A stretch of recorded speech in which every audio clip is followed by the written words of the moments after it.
time a gigantification was a sweeping Japan nation when along came a dude with an ultra attitude, a common rider who's the greatest kicker of Japan. And of all, man, life's too short now, baby, to not talk big now, baby. Hello, ladies and gentlemen, and welcome back to Kaiju Conversation. I'm your host, Elijah, and joining me, as always, my lovely co-host and editor. Hello, I am Rex. How are you doing today, Rex? Pretty good, all things considered, I'd say. That's awesome. So we are back at it again for another episode of Kaiju Conversation. We're on to episode 94. As I said last time, that number is getting a bit closer. It is, and honestly, every time it's terrifying. It gets a little more like stressful. It's like kind of ominously looming above our heads. Yeah, yeah, I would agree. Like, this is more scary than episode 50. Yeah, because at least that was still double digits. Right. Because, like, okay, once you hit episode 50, you still have to go through the process of, like, 51 through 99, right? Like, you're still double digits, like you said. Mm-hmm. But once you hit 100, like, there's no turning back from the threes. Like, it feels big. Yeah. And like, and this isn't meant to be like any like shade being thrown at any fellow kaiju podcast, but I feel like majority of kaiju podcasts don't hit 100. Mm-hmm. I mean, there's a majority of podcasts don't hit 100 in general. Right. I want to say, isn't it like, I want to say it's like 90% of podcasts don't make it past episode 7. I believe that's the analytic I've thrown out here before. Yeah, something like that. So we are about to pass that by like 17 times over. No, not 17. Is it 16? No, it's 15. 15 times over. So that's a little stressful.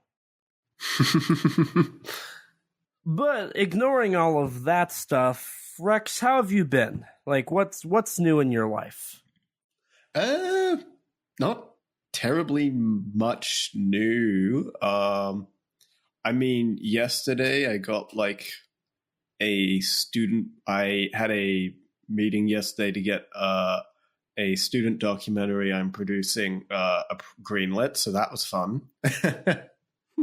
But outside of that, not really too much has happened. As far as I can recall, at least. I feel like I'm forgetting something big, but, you know. You always forget something. This is very true. I can't deny that. So how about yourself? Well, honestly, not a lot. I continue. For once? Well, not a lot. I mean, I've been busy as always. Between my normal day job and working for SRS, I'm still working on Liverleaf. I'm hoping to have it done by Sunday. I was supposed to have it done today, but I had a minor hiccup. So Tuesday, I woke up with a bit of a scratchy throat, which is never a good sign. Wednesday, I woke up. I had the scratchy throat, but I felt fine, all things considered. However, I started some filming for one of my last Liverleaf projects, and I noticed that my eye was puffy and red, and they got worse as the shoot continued to move on. So in this video, like, I start off not too noticeable, but by the end, I'm like, it's really noticeable that my eye is red and puffy. I'm like, oh God, this is how I'm going to look in this? I don't really want to do this. And so after trying to get this done all night, I go to bed. I'm like, I'll fix it. I had some camera problems. I'll do it tomorrow. I wake up. I feel decent. I go to work. And as work goes on, now I have a 9-hour shift with an hour lunch. As my day goes on, I start to feel worse. I lose my energy. I start getting really tired. Both of my eyes get really wet, like watery and like bloodshot. My joints start aching and I start coughing more. I get congested. Oh boy. I'm done for. And I'm like, can I please go home? Like, the people that saw me at the beginning of my shift saw me and they were like, oh, you should go home. But then my manager said no. I was livid, but here was the caveat. My manager didn't want me anywhere near them. Bruh. So, like, they wanted me, like, 10 feet away from them at all times, but they still wanted me to work. And I work with the public. So I would be interacting with coworkers and customers in close proximity, but they didn't want me near them. So I had to call out as leaving early to get the rest of my day off, which was 3 hours. They wouldn't let me go home for 3 hours early. I was livid. I'm still livid. I can understand why.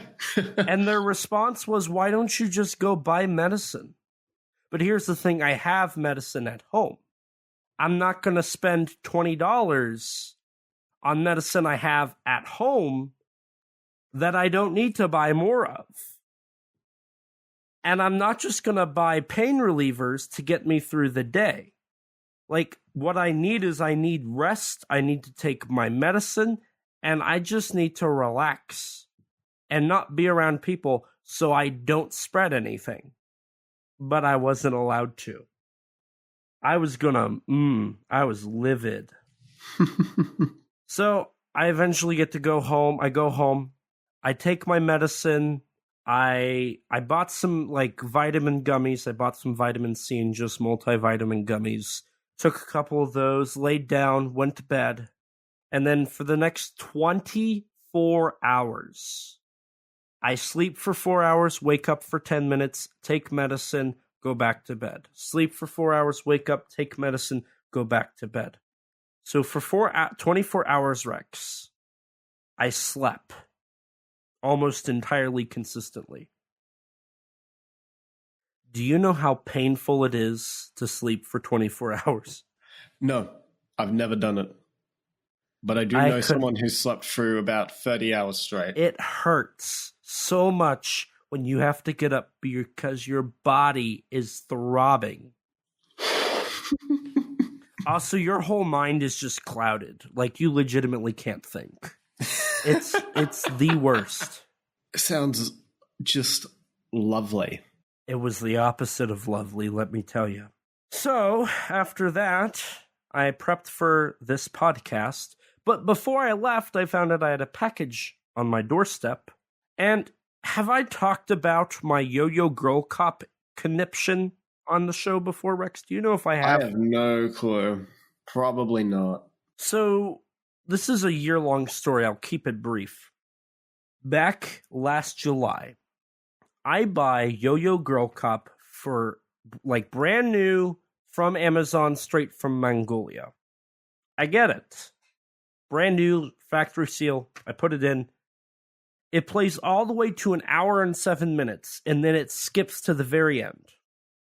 I'm like, wait a minute, this is a brand new disc. I check the back, it's clean. I'm like, is it disc rot? What's going on? Is my Blu-ray player not clean enough?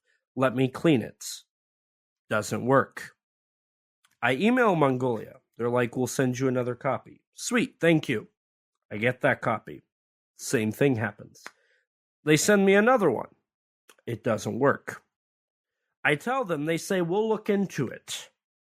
6 months go by, no response. Eventually, I'm like, well, I'm going to email them. So they email me, or I email them. Takes a little bit, they reply back. They say they're gonna send me one, just one more, to just for the sake of it. I try it. It doesn't work. I tell them. They say, okay, we're going to send you one more, but that's it. Keep in mind, by this point, I'm on like my 4th one, so this is my 5th Yo-Yo Girl Cop. Yeah. I get it. Also, throughout all this, they're like telling me we've done quality control checks. They're fine. We found that some of them don't work. We've recalled those and we sent out new ones and da-da-da-da-da, you know? Mm-hmm. So they send out this one. I try it out, and now this is supposed to be the last one. Like, no more. It doesn't work. I email them. I'm like, it's not working. And then I'm like, if you go onto your Amazon reviews, people are saying the same stuff. Like, it's not just me. It's not just my player. It's a problem, guys. So then they say we're going to run one final quality control check on our discs and see what's going on. Thank you for the information. So I'm like, great, I'm going to have to wait another 6 months and then reply and probably never get this fixed. So like 3 weeks ago, out of the blue, they're like, hey, so we found out that these were all bad, so we had to recall all of them, and we've literally shredded every single disc we have of Yo-Yo Girl Cop. The replicators made new ones, and we're shipping you out one. I'm like, okay, that's a lot of Yo-Yo Girl Cops wasted. I don't get a tracking. I don't get anything. They're just like, it'll come. I'm like, okay.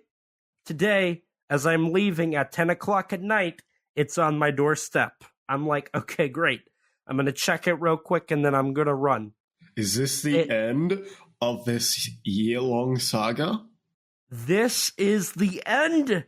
It works. Oh, my God. So sometime this weekend, I'm going to watch Yo-Yo Girl Cop in its completion.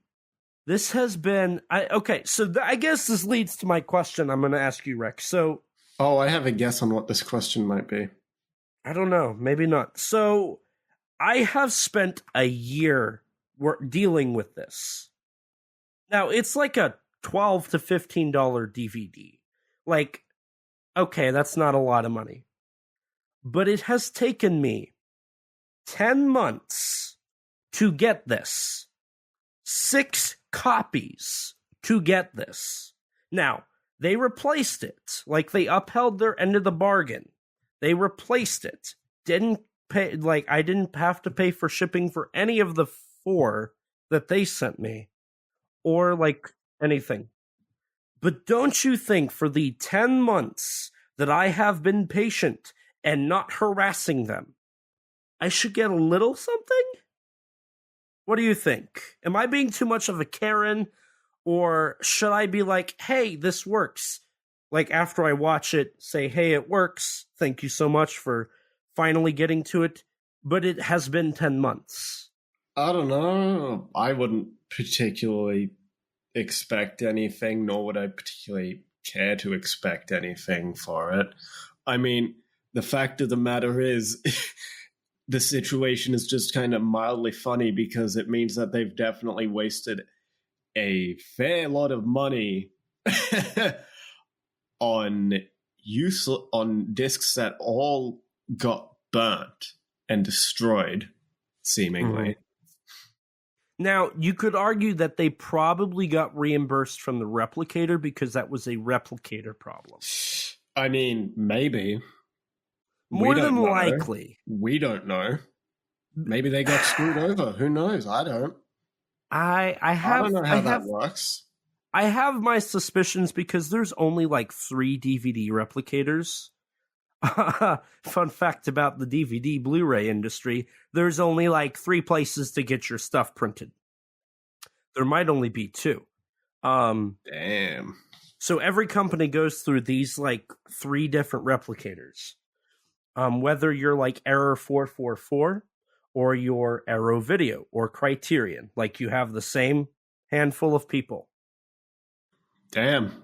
So there's a high likelihood that they said, hey, we have customer complaints. Your discs are having coding errors. That's on them. They recalled all of them, shredded them, and then reprinted them. Granted, Mongolia didn't charge me for the 4 shipping fees that FedEx, they had to charge through FedEx, which is probably about $40.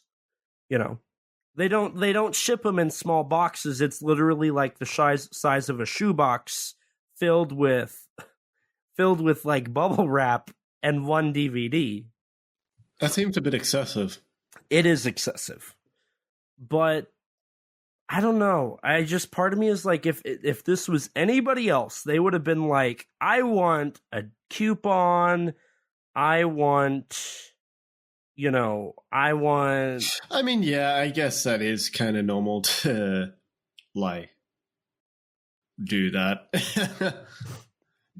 But to, like, slightly compensate the customer for the inconvenience, I suppose. Yeah, so, like, should I? What do you think? Am I being way too...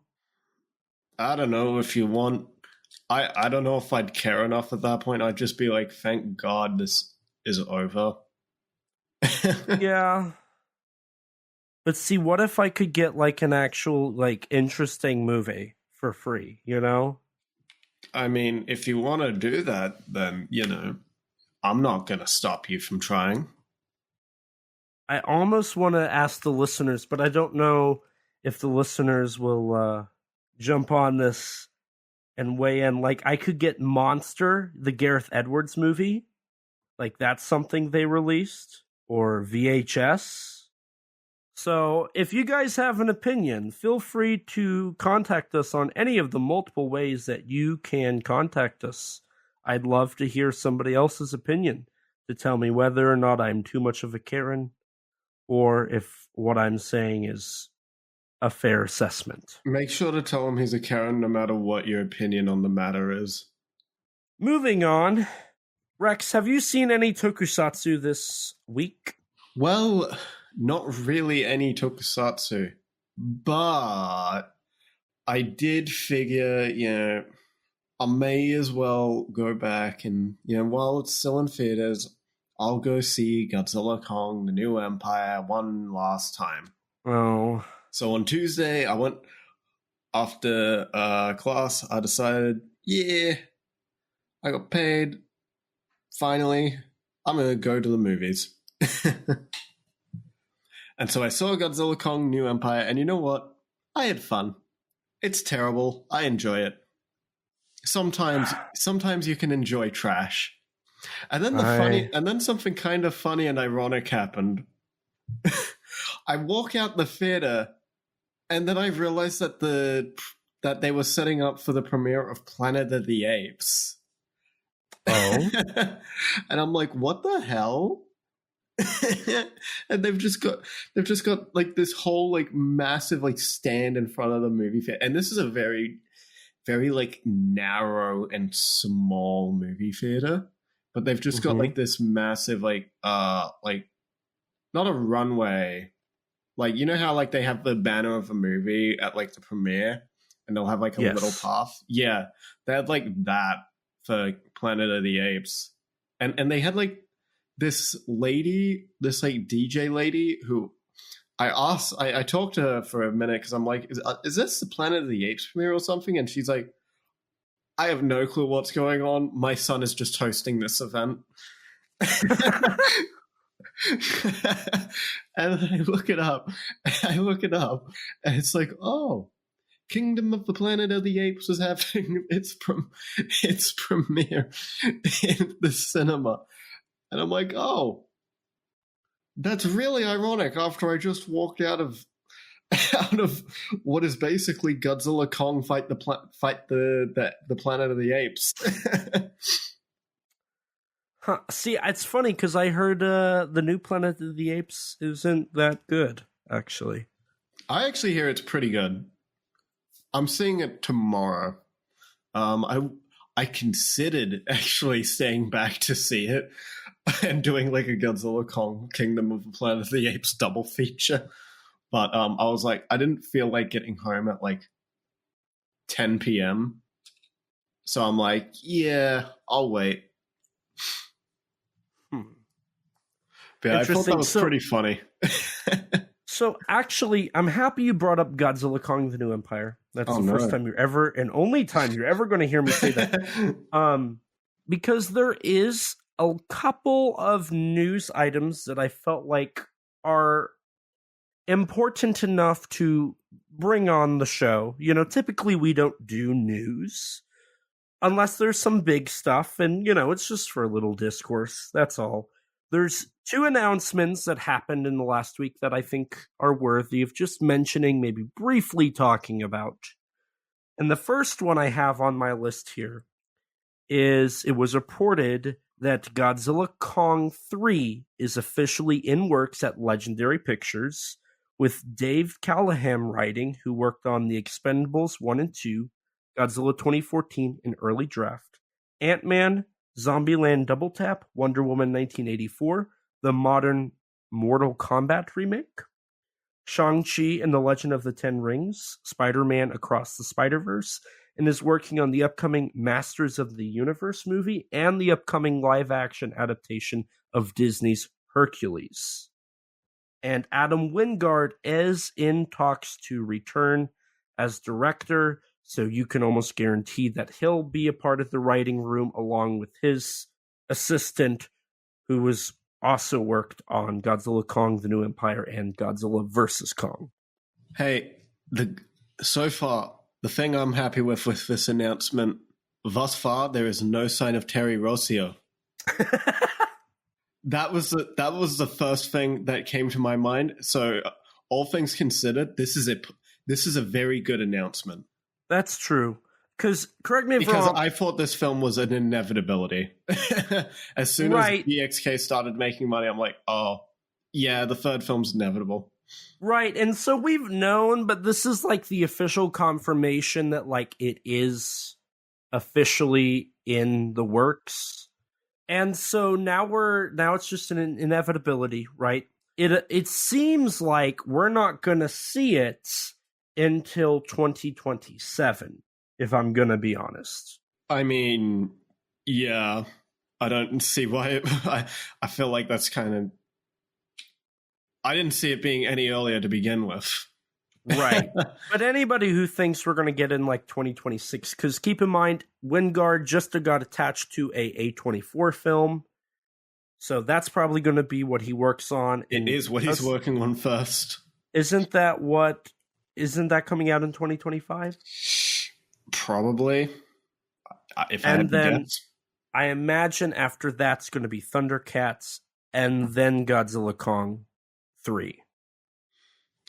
I mean, to be honest, it sounds like Thundercats has like been a really slowly progressing project. So honestly, I'm kind of anticipating Wingard's going to do Godzilla Kong 3 and then finally get on Thundercats. Really? Yeah, I think so. I feel like he's going to strike while the iron's hot with Godzilla Kong. Yeah, it looks like they haven't... I'm just checking here to confirm anything. Yeah, Thundercats, they haven't announced anything about Literally, the last thing that was said on it was during the GXK press circuit when Wingard's like, oh yeah, I'm going to have a meeting with one of the writers of Thundercats in a couple days. And that's about the only news that project has had in a while, as far as I know. Not that I really follow it. But what was the other piece of news you were going to bring up? Well, this one I think we're both a little more excited for. I know now. Which this is the announcement that Toho is co-producing with Wow Point Media, a Korean company, a modern remake of The Human Vapor for Netflix. That is a Korean drama thriller. And it's being written by Yeon Sang-ho, I definitely butchered that, director of Train to Busan, as well as the recent Netflix adaptation of Parasite the Grey. Which I've heard some pretty good things about that. Yeah, it looks pretty cool. I genuinely want to check it out. I just have not gotten around to it. And the whole reason that it's happening is because there's been a recent trend in Japanese properties being remade into Korean dramas with like Parasite the Gray. And so Toho wants to continue that trend. And we did get an announcement, I want to say this was back in like 2020 or 2019, that Toho was interested in investing in co-productions. Mm-hmm. I want to say it was 2019 because immediately after that we got like Monster Hunter, which was a Toho Sony co-production. We got unfortunate co-production. The Monsterverse, Godzilla versus Kong, Godzilla Kong the New Empire, and Monarch. Monarch being in a direct co-production. Right. The other two being adjacent property co-productions. Toho wants to branch out more, and I think it's a great idea for them to start investing in the Korean media because that is something that is growing. Plus, Korean media in Japan is very popular. I know K-pop is huge in Japan. Oh, yeah. Yeah. And K-dramas are just huge globally at the moment, honestly. Mm-hmm. Like, that's, honest to God, probably anime and K-drama are probably the two most popular, like, forms of Asian media in terms of, like, film and TV globally, as far as I'm aware. East Asian, I suppose. Yeah, it's really nice to see, in a way, and I've mentioned this, I don't know where I've mentioned this before, but it's almost like Korean entertainment is getting to the popularity that Japanese entertainment was in like the 80s. Mm-hmm. When anime started to get popular in the West. When, I think, back in the late 70s, early 80s, Godzilla was arguably at its most popular in America until the 90s, and then now, of course. Right. So it is nice to see this stuff grow in popularity, just like Japanese entertainment has in the past. Right. And I think I remember reading somewhere that like Korean culture is starting to like impact other cultures. Yeah, and I know I've heard a bit about that. And I know there was a whole study on Japanese culture and how it greatly impacted like the US, especially in like the 80s. I mean that would be even more of a prevalent thing now with like the internet and just how connected we are to different cultures, how much access we have to different cultures, I'd imagine. Right. I mean, I know I've said it on here, like it baffles, like I go into like Walmart or Target and there's just clothing that has kanji or katakana or hiragana on it. A lot of like young people especially wear clothing with Japanese kanji and katakana words written all over them. Like that's a very common like trend, honestly, in modern clothing. And so first of all, I think it's funny because that same thing happens in Japan. Oh, yeah, the other way English. Around. Yeah. You can see that in all sorts of... very funny results. Yeah. But the other thing I think is funny, so like you and I, we can, because 9 times out of 10, it's hiragana or katakana. Like on very rare occasion, it's kanji. No, there's a fair bit of kanji, but like it is a lot of katakana. Yeah. Katakana. So like you and I can read it pretty easily. The people who buy it are like, I don't know what it says. I just think it looks cool. Yeah. And I think that's hilarious, but it baffles me. And on top of all of that, anywhere you go that sells clothing, 9 times out of 10, you can find anime or K-pop merchandise. Yeah. Oh God. Like I'll go into like a Big W, which is sort of like an Australian equivalent to Walmart. Not quite, but sort of similar deal. And like there's like a near like the DVD section and the video game section, there'll be merchandise for anime like My Hero Academia. Hell, even a little bit of Gundam, which is absolutely crazy to me. Because like a few years ago, like you'd have to specifically like go looking at very specific stores to find any of that stuff. That was just maybe like 3-4 years ago. Yeah, and it's so interesting how much the world has honestly changed since 2019. Like 2019 to 2022 made a huge difference. I wonder what big events could have had some influence on that.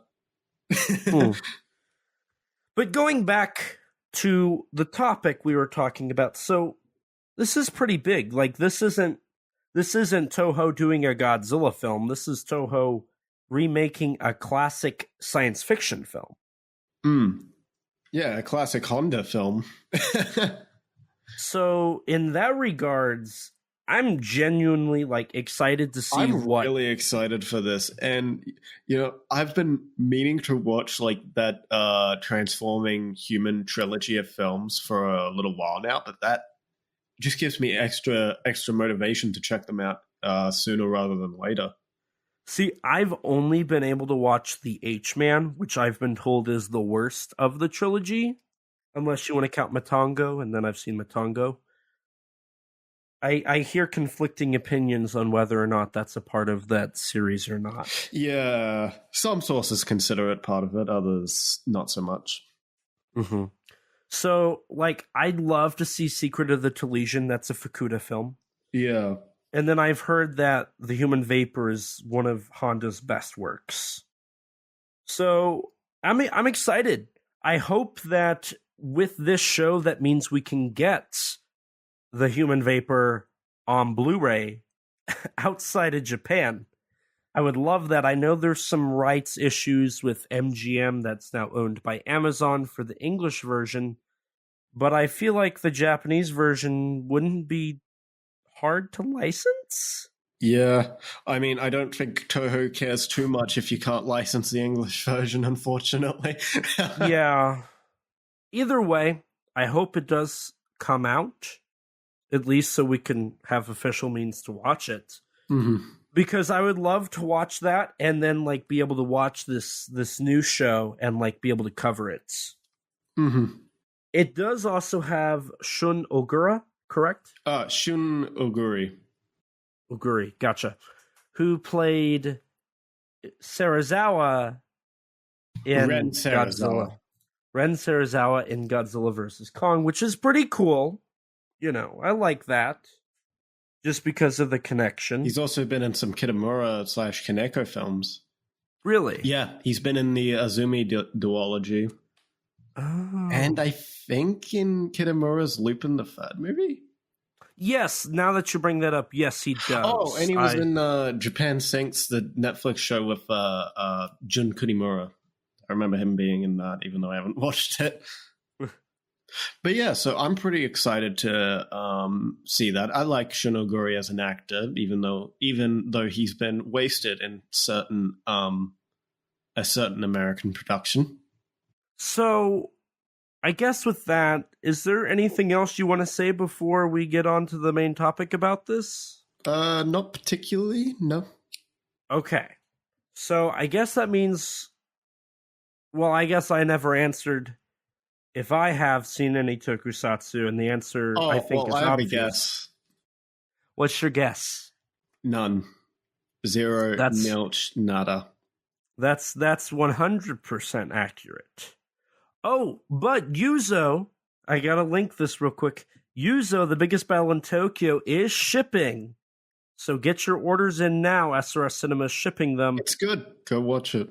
Go buy it. It's got an audio commentary by yours truly, and features 3 bonus features that I worked on.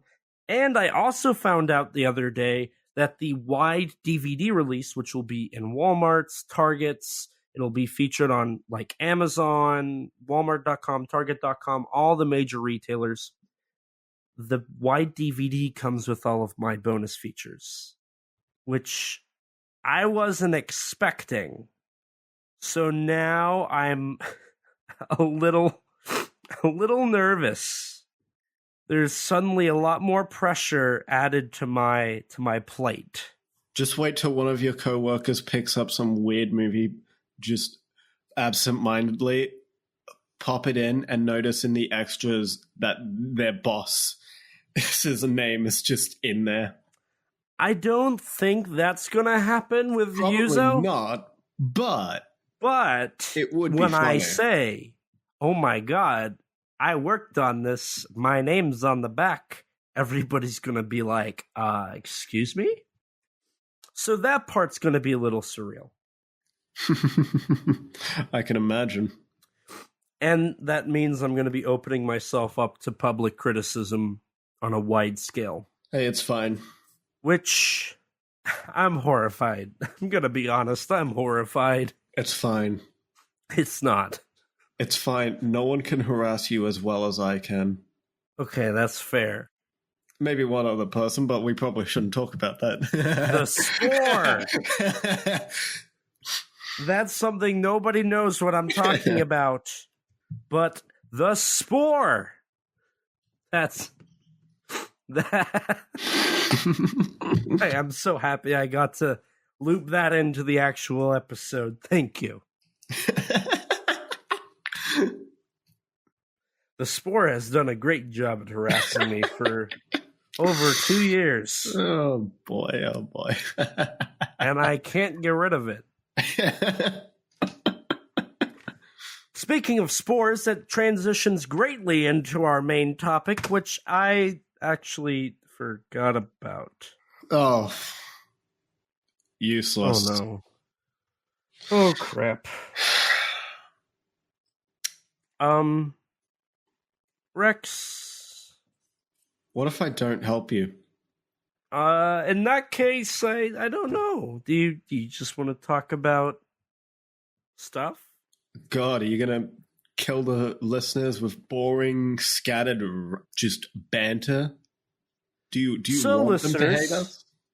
Here's my biggest problem with driving. Sometimes the people on the road...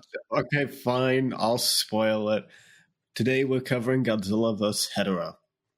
Also known as Godzilla vs. the Smog Monster.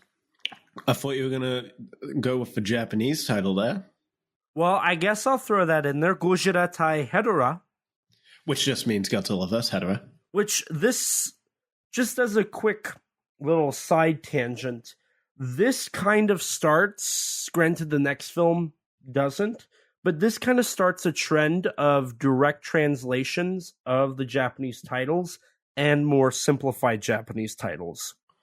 Right. You know, the last one, All Monsters Attack, Gojira, Minira, Gabara, Oru Kaiju Daishingeki, which translates to Godzilla Manila Gabara, All Monsters Attack. And you've got other, like, up until, from after, so basically after Mothra vs. Godzilla till 1969, all of the films were long, elongated titles. Mm-hmm. Before that, with Mothra vs. King Kong, Raids Again, and Godzilla, they were all pretty simplified. It's kind of ironic that the more grandiose films had the longer, more colorful titles. But as we transition here, we're now entering into the 1970s. We return to basic. You know, Godzilla versus Megalon originally is Gojira tai Megaro. Godzilla versus Mechagodzilla is Gojira tai Mecha-Gojira. Terror of Mechagodzilla is Mecha-Gojira no Gyakushu. Gigan's the one outlier, because that one, I don't know the Japanese title. That'll be something I learned when we cover that one. But it's like Earth Destruction Directive, Godzilla versus Gigan. I believe that's the direct translation. Something like that. And then from there, you've got like Godzilla, Biollante, like, but all of that's pretty simplified. Up until you get to Megaguirus with the G Annihilation strategy. And then Tokyo SOS, you know, it's Gojira, Musura, Mecha Gojira. My point stands. So this is kind of interesting because we're going from colorful stuff to more bleak and simplified titles as the stories and the films get more bleak and less bombastic, which I think is interesting. Yeah, I mean, at this point in the series, they were specifically trying to make more simple narratives with films like Hedorah, Gigan, and Megalon, easier to follow films, which makes sense since these were largely geared towards kids as a part of the Toho Champion Festival. Right. As we mentioned last time, All Monsters Attack was the first Godzilla film specifically made for the Toho Champion Festival. Although around this time there would also be re-releases of the previous Godzilla films, which were re-edited and retitled. So this film, Hedorah, came out in the summer of 1971. But prior to that, in the spring, there was Great Monster War King Ghidorah vs. Godzilla, which was Invasion of the Astro Monster. And then after that, there was the Winter Champion Festival of 71, which was Godzilla, Mothra, King Ghidorah, Greatest Battle on Earth, which was obviously Ghidorah the Three-Headed Monster, but recut. And then in previous years, you had re-releases of King Kong vs. Godzilla and Mothra vs. Godzilla. Now, was that 70 and was that 1970 or was that 69 and 70? 70, because in 69 there was only a winter festival, which had All Monsters Attack. So and then in the summer there was Space Amoeba for 1970. Gotcha. So that partially makes sense to why, interestingly enough, this was the first time in almost a decade that we had skipped a year for a Godzilla movie. This film was released July 24th, 1971. Some sources say 22nd, but on the official rating, the Aaron rating website, it lists 24th. I'm going with the 24th. Mm-hmm. They skipped a year. They skipped 1970. Like you mentioned, Space Amoeba was in 1970. But because of the Champion Festival, they kind of had that Godzilla content for the year. Yeah, I mean, that slot was literally filled by Space Amoeba. But I think another part of this piece of the puzzle was Tsuburaya passed away in 1970, early 1970. So this is the first Godzilla film with zero Eiji Tsuburaya supervision, comments, statements, anything. Right. And then on top of that, following his death, after the whole deal that happened with Space Amoeba that we talked about last time, a lot of the staff left, particularly the special effects staff left. Honda himself quit Toho as well I want to say it was 1970. Yes. Granted, I think he had already been considering that for some time prior, from what it sounded like. But this Kurosawa was, I guess, kind of straw that broke camel's back. Yeah, because even Akira Kurosawa, who was a good friend of Ishiro Honda's, encouraged him to leave the studio system and go independent, as Kurosawa had started to do. But and some others were also recommending Honda to go into TV as well, which he didn't really want to. But he ended up doing a little bit because in 1971, in honor of Tsuburaya, he worked on Return of Ultraman. Right. But he did go and leave the studio system. At one point, he was apparently asked to helm the 11th Godzilla film, but he denied the offer. Now, and a lot of that, I think, comes down to he was already not happy with the studio system. Right. And then once Toho was like, no, you cannot honor Tsuburaya, he was done. Another thing that also happened following the death of Tsuburaya was that Toho closed down their special effects departments and then established Toho Izo, which Tomoyuki Tanaka ran, and that became the new special effects house. Right. Which, funny enough, Tsuburaya Productions would use them for their shows. Right. I mean, the thing is, I remember in the commentary track for Godzilla vs. Hedorah from Teruyoshi Nakano, he talks about how one thing that set apart this production kind of was that in previous films that were made while Tsuburaya was alive, was that all the Tokusatsu filming was kind of separate. It was kind of like a Tsuburaya Island, I think was the word he used, done at the Tsuburaya lab. But following his death, Toho took on much more control and ownership, so that everything was kind of being like consolidated by Toho and more closely monitored. Yeah, because another interesting thing is this was the first film to not have two separate teams working on the film. Yes.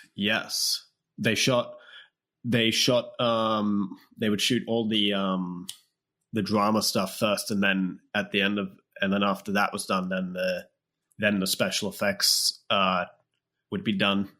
Now, I guess technically speaking, All Monsters Attack was first, but there wasn't that many effect sequences. Right. So Honda just kind of took over that, with Nakano actually doing the directing.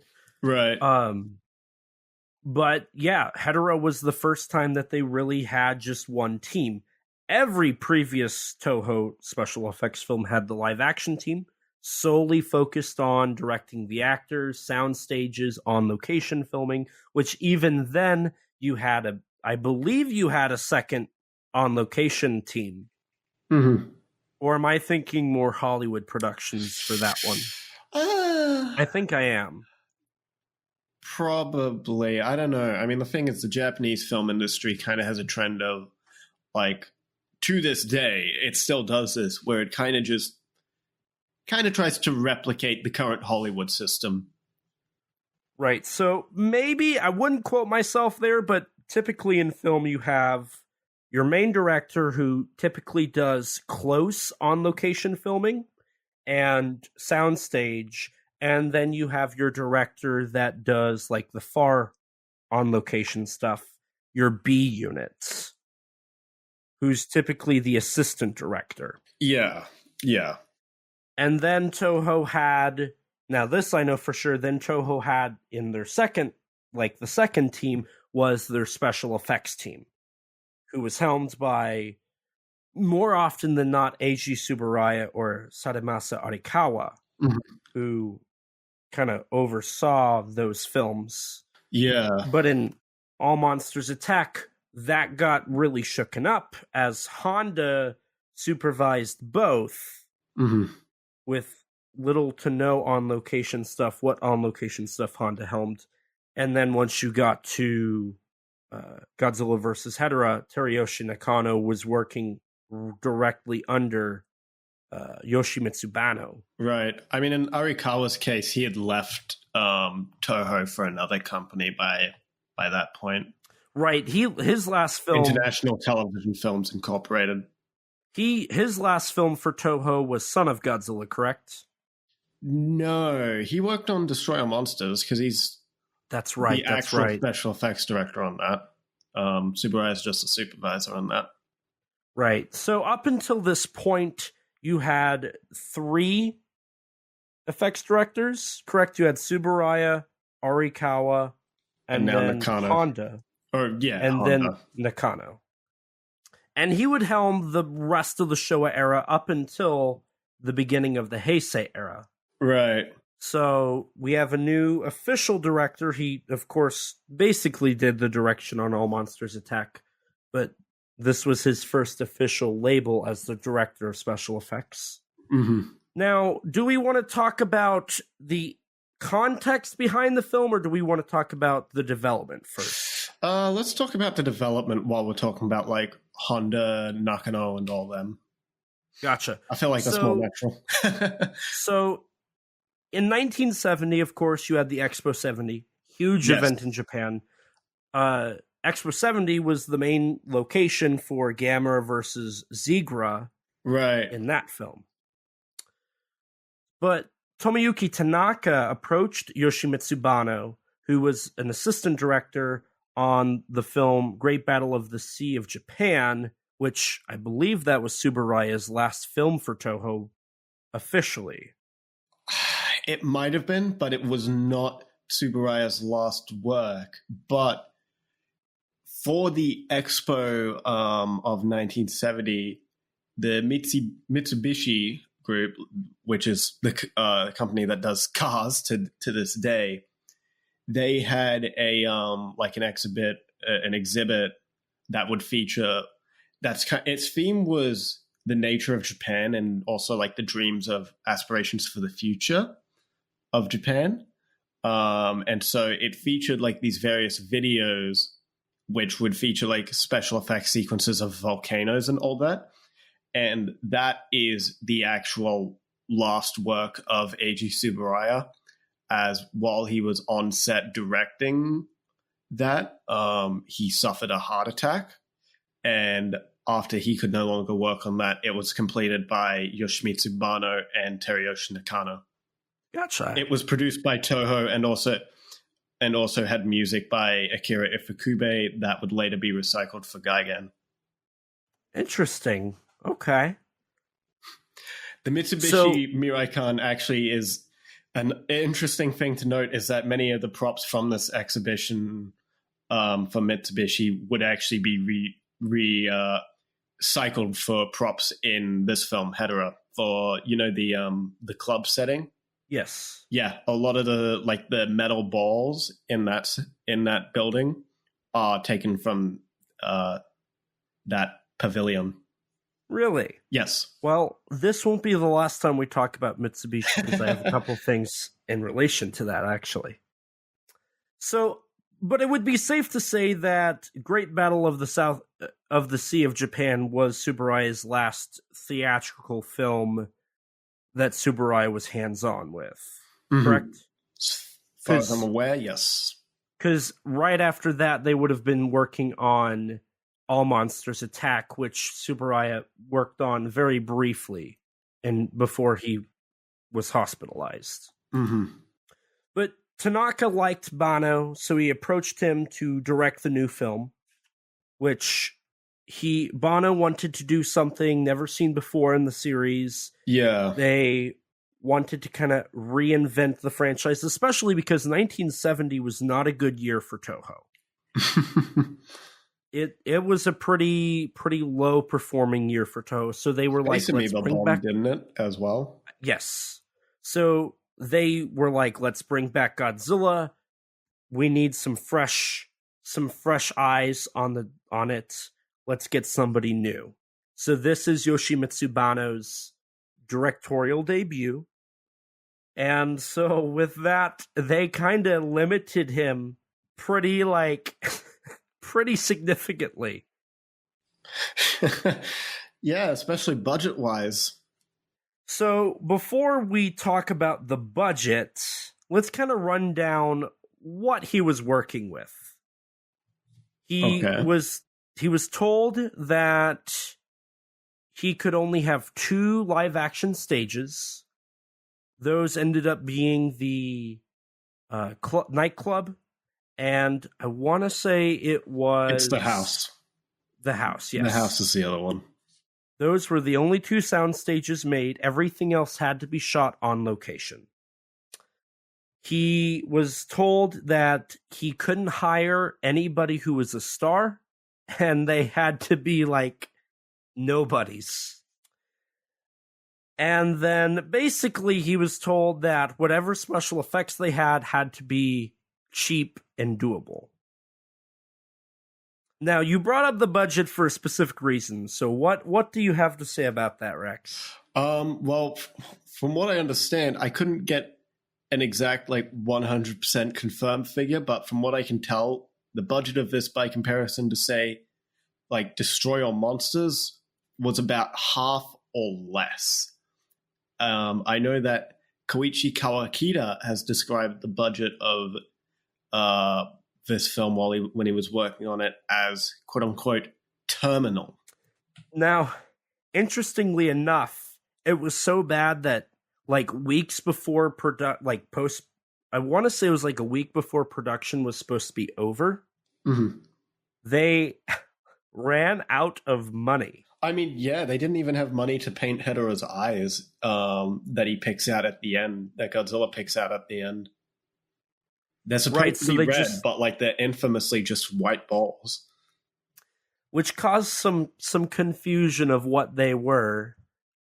But yeah, and the only reason that they were able to get more money was because Honda approached Tanaka personally while he was hospitalized, which we'll talk about that, and asked for a little bit more funding to finish the film. I thought it was more time, not funding, because they had about 35 days to film, but Banno just needed a little more time for the climax. And him and Nakano by that point were just shooting we're doing 50 shots in a single day. Yeah.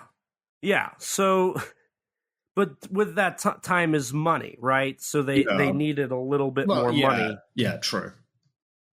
So thankfully, Honda came in, watched the rough cut, gave them tips, and got them the needed necessities they asked for to finish the film. While we're speaking on Honda, I would also like to make note of the fact that Yoshimitsu Banno is actually Honda's protege. Do you want to elaborate? Well, I don't know what else there really is to say. There's interview specifically. I actually learnt this from the Criterion set because in that there's a bonus feature where for some Japanese film history organization, Banno interviews his mentor Honda for that.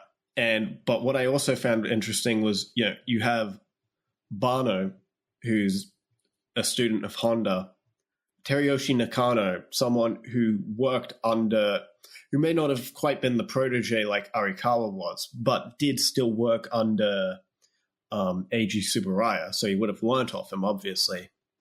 And then, for the film's composer, you have Richiro Manabe, whom was a student of Akira Ifukube. And so with that, you do kind of see this passing of the torch, because Nakano worked with Tsuburaya closely. All of these people kind of were the proteges or the students or the next wave of filmmakers. Yeah. The only old blood that remained out of, Honda, Tsuburaya, Ifukube, and Tanaka was producer Tanaka. Right. Which Tanaka... the glue holding the series together, Tomiyuki Tanaka. Yeah, Tanaka didn't go. He was there for another 25 years. I mean, hey, to be fair, he was barely even on set for this film. True. Which I guess we should talk about that a little bit. Yeah. And then we could dive into the writing a little bit and then go from there. So Nakano got sick during... Oh, not Nakano, goddamn. Tanaka got sick during production, pretty infamously, and was in the hospital for most of filming. There's a funny story where one of the only days he came on set was when they were filming. He came on set right as they were filming the infamous scene with all the fish masks. He walked on set, didn't say a word, and just walked out. Yeah, if I remember correctly, the description was he quickly walked out. Even better. He was not vibing with the fish people, which might be my favorite Tanaka story ever. I don't think Tanaka vibed with this movie at all, even if some of the stories of how much of his disdain for this movie are a bit exaggerated. Yeah. So let's touch on that. So really and honestly, a lot of the film was overseen by his assistant, who goes uncredited. Yeah. I want to say his last name was Okabe? I think. I don't know. But most infamously, there's a quote that, A, from what I've been able to find, is misquoted, and B, really over-exaggerated.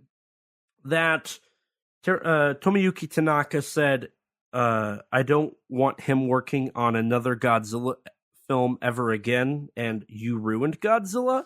Mm-hmm. Now, the You Ruined Godzilla, I was able to find the quote for, but the Godzilla, I don't want him working on another Godzilla movie, was actually him saying, I don't want him working on another special effects film again.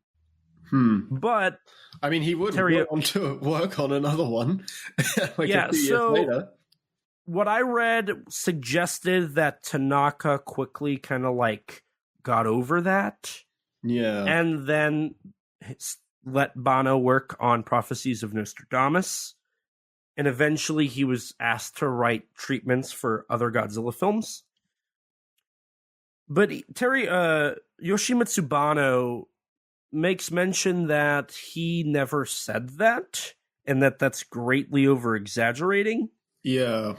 So perhaps he did say it, but perhaps it wasn't meant as, over-exaggerated as it was. Because at the end of the day, and this is something that perhaps changed Tanaka's mind by the end of the year, was this ended up being the second most successful Toho film of the year. Mm-hmm. Like, it did pretty well. So there's Tanaka being a producer and a businessman had to take note that his film got number 2 at the box office for Toho films that year. So maybe he said that like July of 1971, but by December of 1971, he was probably saying, see, I was right. I made another hit. I mean, it's also possible that just like, he talked with other members of Toho staff and kind of, changed his mind over like his initial thoughts on Banno. Because there's that another infamous scene of this movie is the flying scene, which based on the commentary, Tanaka and other sources, Tanaka, that was the first rush of the film that he saw after leaving the hospital. And he was furious about. But later, after talking with it might have been Honda. It might have been someone who I else. got. Honda was the one that said to you, because originally the scene was shot where Godzilla chased him and had some like super hops that he used his atomic breath for. Yeah, and he was running backwards and emitting the beam, and that's where they got the idea for the backwards flying. And so when he got up to Hedorah, he just beat him up and like beat him there. Mm-hmm. So that was originally shot, but they wanted to do the flying scene. And I guess they had shot both. Yeah, they did shoot both. And so they had Honda give his input, and Honda said to do the flying sequence. See, that kind of sounds out of character for Honda. Well, I disagree, because think about it. In 1969, him and Tsuburaya met, and they both voiced interest in creating more lighthearted and hopeful special effects films. So perhaps this was a part of Honda's change in attitude at the time, because this was less than 2 years after that production. I don't know. It just seems a little out of character for Honda, given he was, for a lot of the earlier Shaw films, he was adamantly against adding all the ridiculous scenes in the series, like the dance in particular from Astro Monster. That was a big thing he was against. So it seems a little out of character for him. Also, by this time, he had worked in television on some superhero stuff. So maybe there was also a little bit of bleed in there, because, this scene was directly inspired by the television shows at the time. Mm-hmm. Speaking of this, I feel like we should also mention that in the year this film came out, 1971, there was sort of a second kaiju boom with the Henshin boom. Yes. Where, in this year you got start of Spectre Man, which actually Spectre Man was responsible for this film's title changing, since Hedorah was originally titled Hedoron, until a pollution monster named Hedoron appeared in Spectre Man. You had Ultraman came back, and Ultraman gets directly referenced in this film in the script end. too. Yeah, in the like script, by name in the script, where Godzilla does the specium rape pose, and then also a big thing came out that year in 1971 in April called Kamen Rider.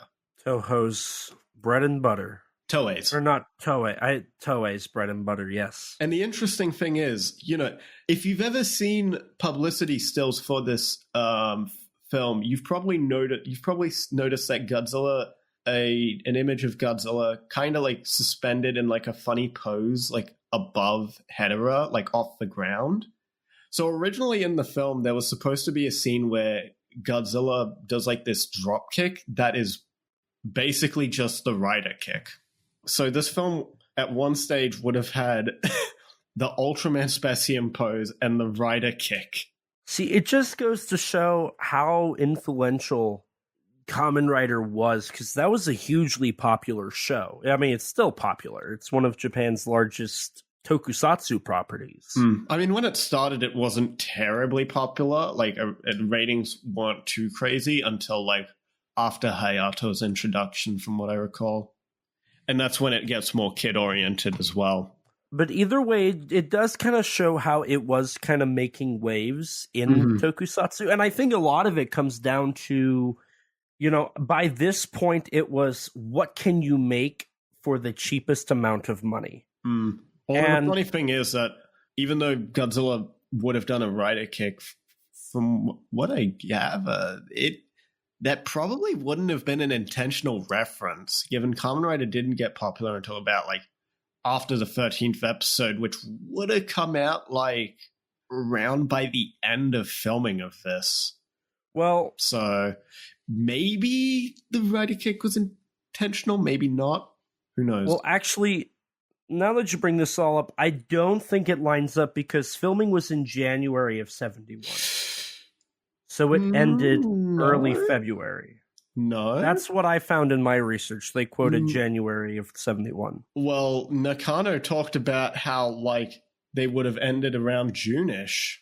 I know production was about 5 weeks long. Yeah, I got 5 weeks, 35 days, January of 1971. Yeah, because in the commentary near the beginning, he talks about like all the pollution footage at the beginning being shot near the basically at the end of filming, which he states was around June-ish of that year. So I don't trust that January date, frankly. Plus, if it was January, shouldn't it have still been in the scripting phase? Because the episode of Spectre Man didn't begin until January, and they changed the title in response to Spectre Man before filming. No, the script was finished September 17th, 1970. That's when the final draft is dated. Okay. Oh, interesting. Because while filming, like either way, it would have had to come out after filming.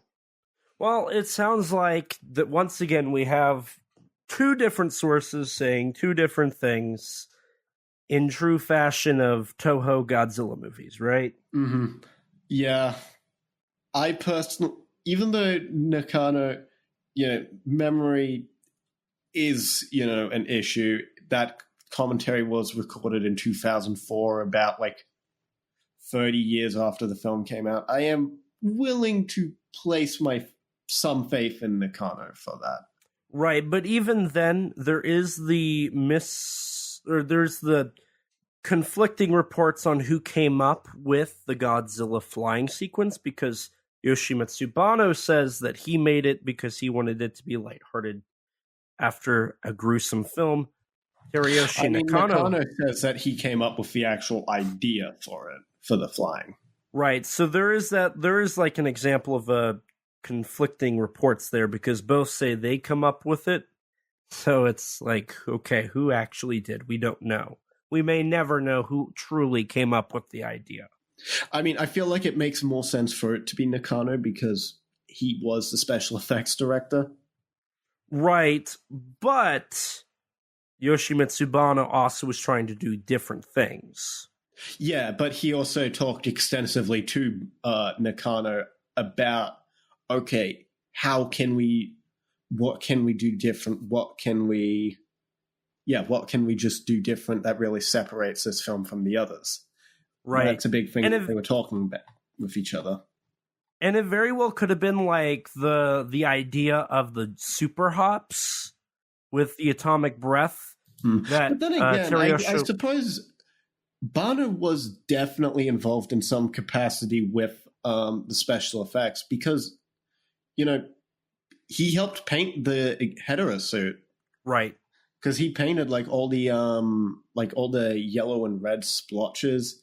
He also did the underwater filming, which, funnily enough, Yoshimitsu Banno was also established Toho's underwater film crew.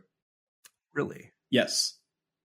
And apparently he would actually go on to pioneer some IMAX-like technology a few years later for the Japanese film industry, which is interesting.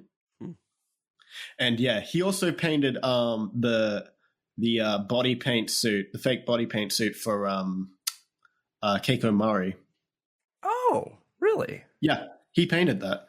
So, I mean, like I was saying, it could have been a situation where Yoshimitsu Banno came up with the super jump concept, and then Teryoshi built upon it. Yeah. Yes, and he was like, well, what if we don't do this? What if we have him using his atomic breath to propel himself instead of doing the jumps? Like, that could take more time. What if we just have him fly and we can do like a stringed effect?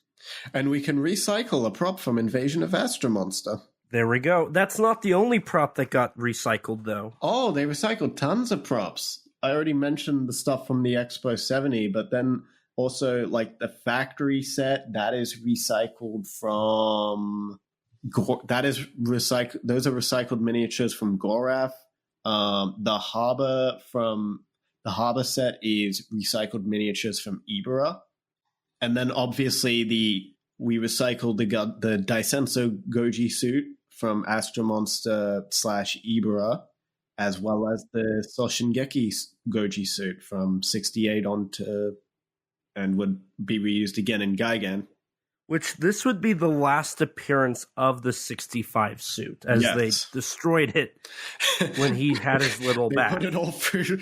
Yeah, a little buff. That's a good way to put it, I think.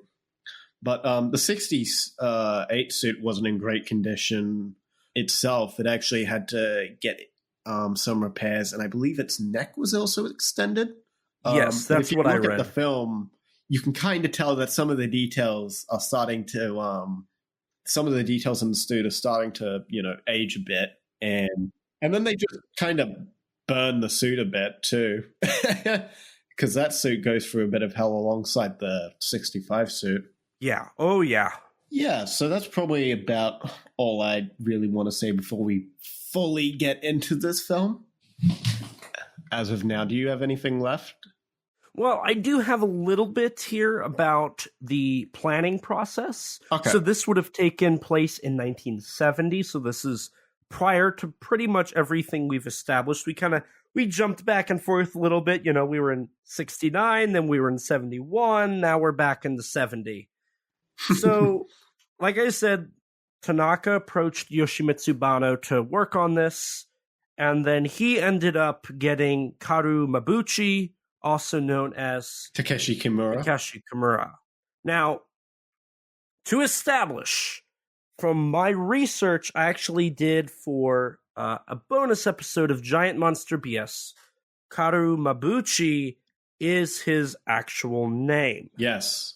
Not the other way around, like people like to argue. I'm pretty sure I corrected you on this in one of our episodes, and then you're like, no. Well, I've since been educated because I had to do an episode about him. But he was tasked to write the first draft, which, according to Yoshimitsu Banno and Tomoyuki Tanaka, was pretty lazy and cut a lot of corners. By this point in Mabuchi's life, he had kind of been over it. His last few films, King Kong Escapes, didn't really feel like a Mabuchi film. Destroy All Monsters, Ishiro Honda worked on and had some heavy influences. And before that, you had like War of the Gargantuas, which he was not happy with. He did not like that script one bit. Frankenstein versus Paragon. He thought he peaked with Matango. Yeah. So we're talking like 10 years down the road. Like he feels like his peak was 10 years ago. He's just doing this to get paid. That's all he cares about. Yeah. So he wrote a script that was centered around a fisherman and his grandson who interacted with a character named Miki, who is the daughter of a paper mill in Fuji City, which that's important. I'll come back to that. Yeah. So Banno was very upset that it was pretty lacking.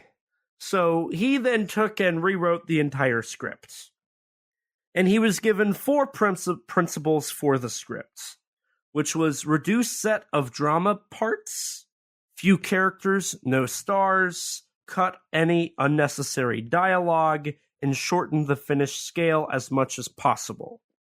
I feel like this is all stuff that was just par for the course for the 1970s films until Mechagodzilla. So Hedorah, Gigan, and Megalon, I think, had to follow this. Probably. And I think it really shows because the film doesn't have a lot of talking scenes that are drawn out. No. And most of the ones that are in the film are exposition. So what happened after that was Yoshimitsu Banno took Mabuchi up into the mountains of Nagano Prefecture, and they spent a couple weeks together, working on this script. And during this time, Nakano added a couple moments into the script that ended up in the final film. And Mabuchi got livid and was like, if you want to write this script, go right ahead. I won't work on it. So Banno had to really work with a very sensitive Mabuchi. Yeah. And so they worked together, and eventually they finished it September 17th of 1970. Now, in the script, another thing that got cut from the film was establishing that Hedorah came from the exploded M87 nebula. Sounds a bit familiar. A little bit. Now, that got removed from the film, but the exploded M87 nebula does make an appearance in the film as a still. It's also said that Matango writer Masami Fukushima had some ideas and contributed to the final script. Yeah. What that was, we don't really know, but reportedly he had a little bit of input on the film. So that is the writing process, and we've covered production, and we've covered kind of the context linking All Monsters Attack and Godzilla vs. Hedorah. Yeah. Now, do you want to dive into the context for the film, or do you want to go into the film? I think we should go into the film and then go through the context as it's relevant. Although, granted, it might be a little bit, it might be relevant pretty immediately thinking about it. Yeah, it's going to be within 5 minutes of the film. Actually, it's going to be in the opening shots. Yeah. So it almost sounds like we should just dive into the context. Sure. So I'm going to dive in with the first direct influence that Yoshimitsu Banno quoted first, which would be the photochemical smog incident in Tokyo that occurred in 1970. So that was a moment where, during broad daylight, you could see this smog come over Tokyo. Students of local schools complained of eye irritation and sore throats. This isn't like an isolated incident. It's occurred throughout modern day, from the 60s to present day in the United States and in Japan. It can also cause redness of the skin, numbness, dizziness, difficulty breathing, and even vomiting. It also, funny enough, causes plants to wither and die, which is something we directly see happen as Hedorah flies over plants. I mean, the film makes direct reference to this event in a scene where a bunch of students are just affected by Hedorah flying over. Mm-hmm. And this was mostly caused due to car exhaust fumes and factory fumes. The combination of those two is what causes this stuff to occur. So in a scene, we also see Hedorah grab vehicles and like pull them in to like feed off of them. That was probably a direct reference to this, the idea of car exhaust. I mean, yeah, Hedorah is feeding off every form of pollution in this film, essentially. Mm-hmm. Now, more so than just that, there are two other instances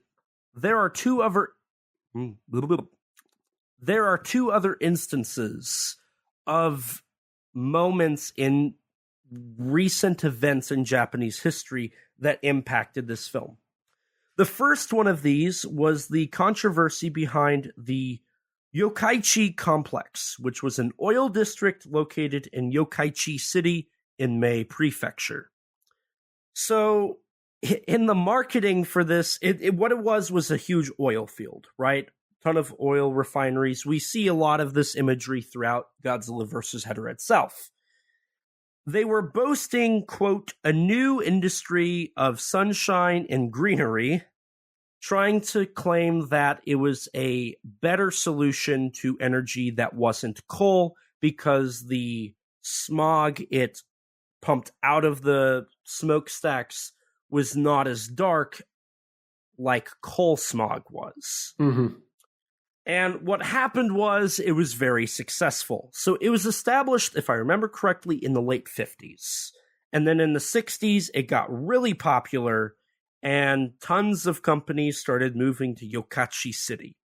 And when you get like 5 oil companies pumping out pollution in the same area, you get a lot of pollution. Mm-hmm. so much so that it actually caused severe air pollution, leading to something called Yokkaichi asthma. Yeah.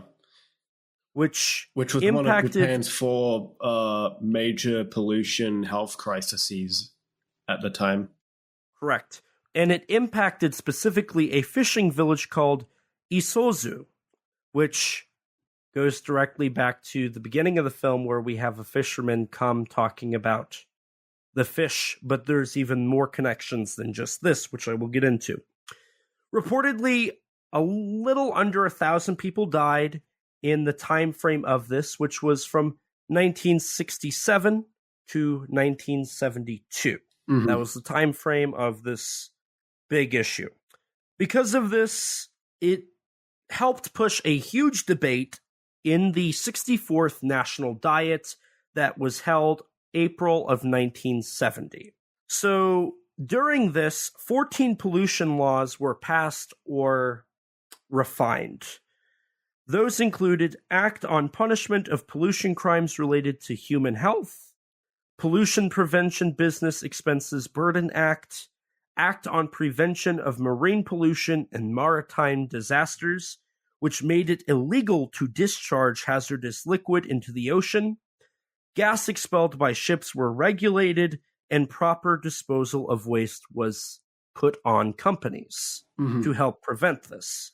Yeah, and then in the following year, the Environmental Agency would be established around the time of this film's release. It's interesting you bring that up. So another thing that was enacted was the Water Prevention Act, which came into effect, guess what? July 24th, 1971, the same day as Godzilla vs. Hedorah. So this regulated discharge of wastewater into public waters, such as rivers, lakes, ports, coastal waters, and other waters used for public use, all of which are showcased in this film. Now, real quick, I do want to do a little side tangent, because while researching this, I couldn't help but think of a recent event that links to another Godzilla movie that people have, this recent news, people have made the joke That sounds like the beginning of a Godzilla movie. So, Rex, as you know, 3/11, Yeah. The Fukushima disaster, earthquakes, tsunamis, the Fukushima nuclear power plant. Are you talking about how, like, some of the materials from that were being dumped into the ocean, like a couple of years ago? And that the Japanese diet decided to start slowly releasing the toxic waters into the ocean? Yeah, I do remember that.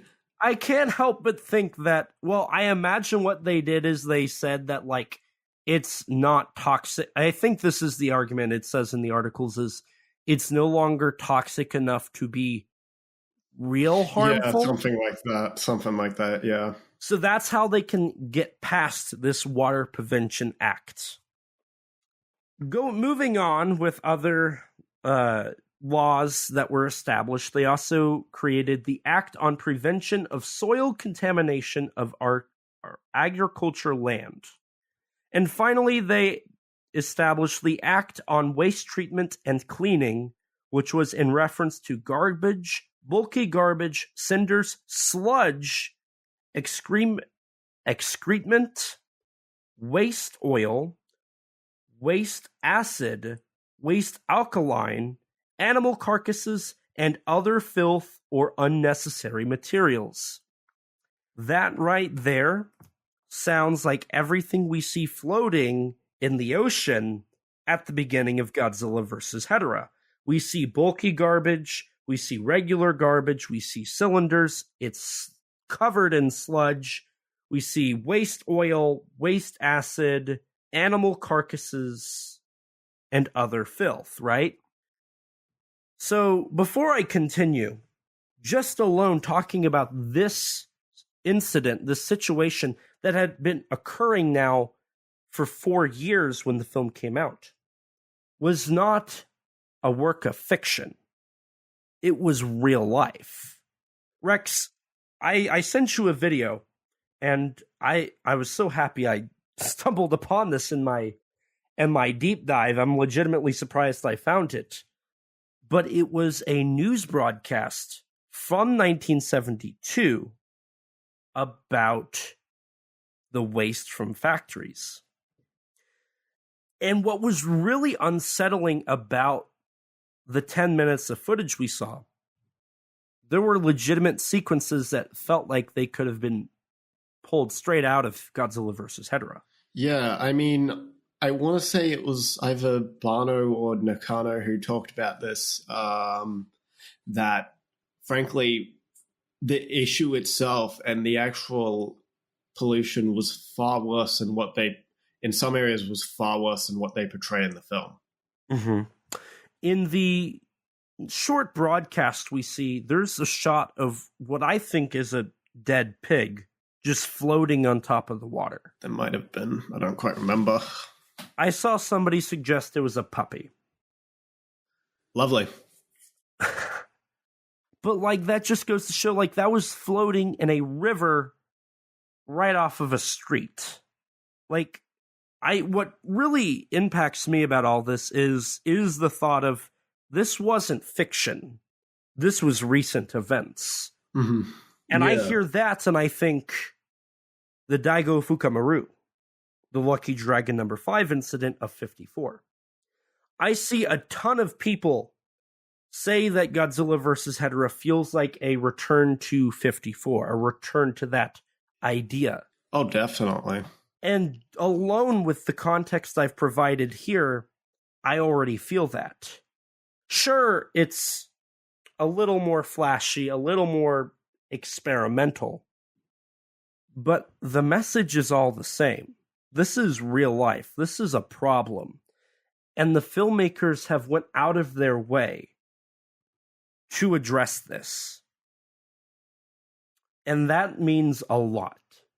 And that's something that, when I learned about it, I suddenly realized just how well done Godzilla vs. Hedorah was. Moving on with other laws that were amended by the Diet, they amended the sewage law, which was first established in 1958. the Basic Law on Pollution Control, which was established in 1960, the Natural Parks Act, which was established in 1955, the Noise Control Law of 1968, the Air Pollution Prevention Act of 1961, the Road Traffic Law of 1960, the Poisonous and Delirious Substances Control Law of 1950, and the Pesticide Control Law of 1948. Now, the reason I mention all those dates, some of these weren't even 10 years old. No. Some of them weren't even 3 years old. No. These were all recent laws, and they were having to go back and amend them. That goes to show just how unprepared Japan was for an idea like this. And it was also noted that when Yokachi Complex opened, the amount of sulfuric oxides went up 100,000 tons per year. Wow. Now, what's important about that is sulfur oxides are mentioned in Godzilla vs. Hedorah for what Hedorah is made out of. Mm-hmm. I mean, Hedorah is also emitting sulfuric acid throughout most of the second half of the film. And do you know what sulfur oxide makes? Sulfuric acid. And? Sulfur? Mustard gas. Oh, well, you know. So, to me, that just makes this all the more interesting. Now, Yokachi Complex was not going to get away with this. People were dying. So in 1967, a civil lawsuit by patients who were undergoing treatment from the pollution was started. And then the Yokachi City Labor Association petitioned in favor of the patients. This led to a law concerning pollution-related health, damage, compensation, and other measures, which was all about how to help and protect the people. The lawsuit took, get this, 5 years, and it ended with Yokachi having to pay 88,211,823 yen in compensation. Now, to adjust that into modern yen, that would be 275,817,200.12 yen, which when you convert that into the modern day USD, that's $1,770,499.02. So they had to pay a huge fee. Yeah. And this led to 5 other companies getting lawsuits thrown on them. The Ishihara Sangyo, which was a chemicals company, Chubu Electric Power, an electrical company, Mitsubishi Chemical MKV, which, as I mentioned, we were going to talk about Mitsubishi again. All of these companies got lawsuits thrown on them, and they all lost. Now, that's the end of this, but we're not done yet.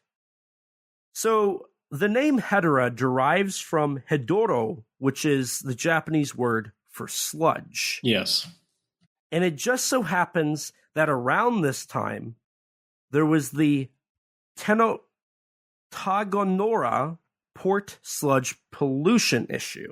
Yes. Which occurred in Fuji City, Shizuoka Prefecture. Fuji City, as I previously mentioned, was the original location for Godzilla vs. Hedorah. Well, it is the location of the film. I forgot about that. It's where the film is set, and it's where they filmed most of the movie, which they chose specifically because Fuji City was one of the locations being affected most by pollution, with Teruyoshi Nakano stating that everyone in this city was affected in one way, shape, or another by the pollution. And what's interesting to note is that in the original draft, Miki being the daughter of a paper mill owner, paper mills were one of the hugest causes of pollution in the city. Because they were producing pulp waste called paper sludge, that was created from, get this, the use of sulfuric acid, melting paper, which was then being dumped in the water. And in 1970, the city, people from Fuji City started pressing charges against the companies doing this. And one of the side effects of this was creating a foul smell that, funny enough, during production, they used dead, rotting fish for some of the floating stuff on the water. Oh, yeah. Which also created market. which caused a foul smell on set, too, which I thought was pretty funny. Yeah. So, interestingly enough, they didn't eat a single fish. So, from 1965 to 1969, the Fuji City government saw 3 times the amount in complaints about pollution, mostly about the noise from the paper mills, but also from the smell. Mm-hmm. And then from there, the graph continues to go smaller and smaller for, the waste and all of that. Now, interestingly enough, this ends in 1969. What came out in 1969? All Monsters Attack, which also touches upon the idea of pollution being a leading issue in childhood development. Mm-hmm. In the news broadcast that I sent you, one of the person they interview, he talks about how just 10 years prior, people would play in the river. They would go fishing, they would play in the river, but now they couldn't because it was so polluted. If they did, they would get sick. It was impacting the lives of the citizens in the city. Now, here's my favorite thing. So, in 1970, fishermen protested at the port with flags saying, Suruga wan o kasai. Which, do you know what that means? No. Give back Suruga Bay. What's the theme song for Godzilla vs. Hedorah? Oh, Kaisei, sorry. What's the theme song for Godzilla vs. Hedorah? Return the Sun. Give back the sun. Return the sun, however you want to translate it. Kaisei, Taiyo wo.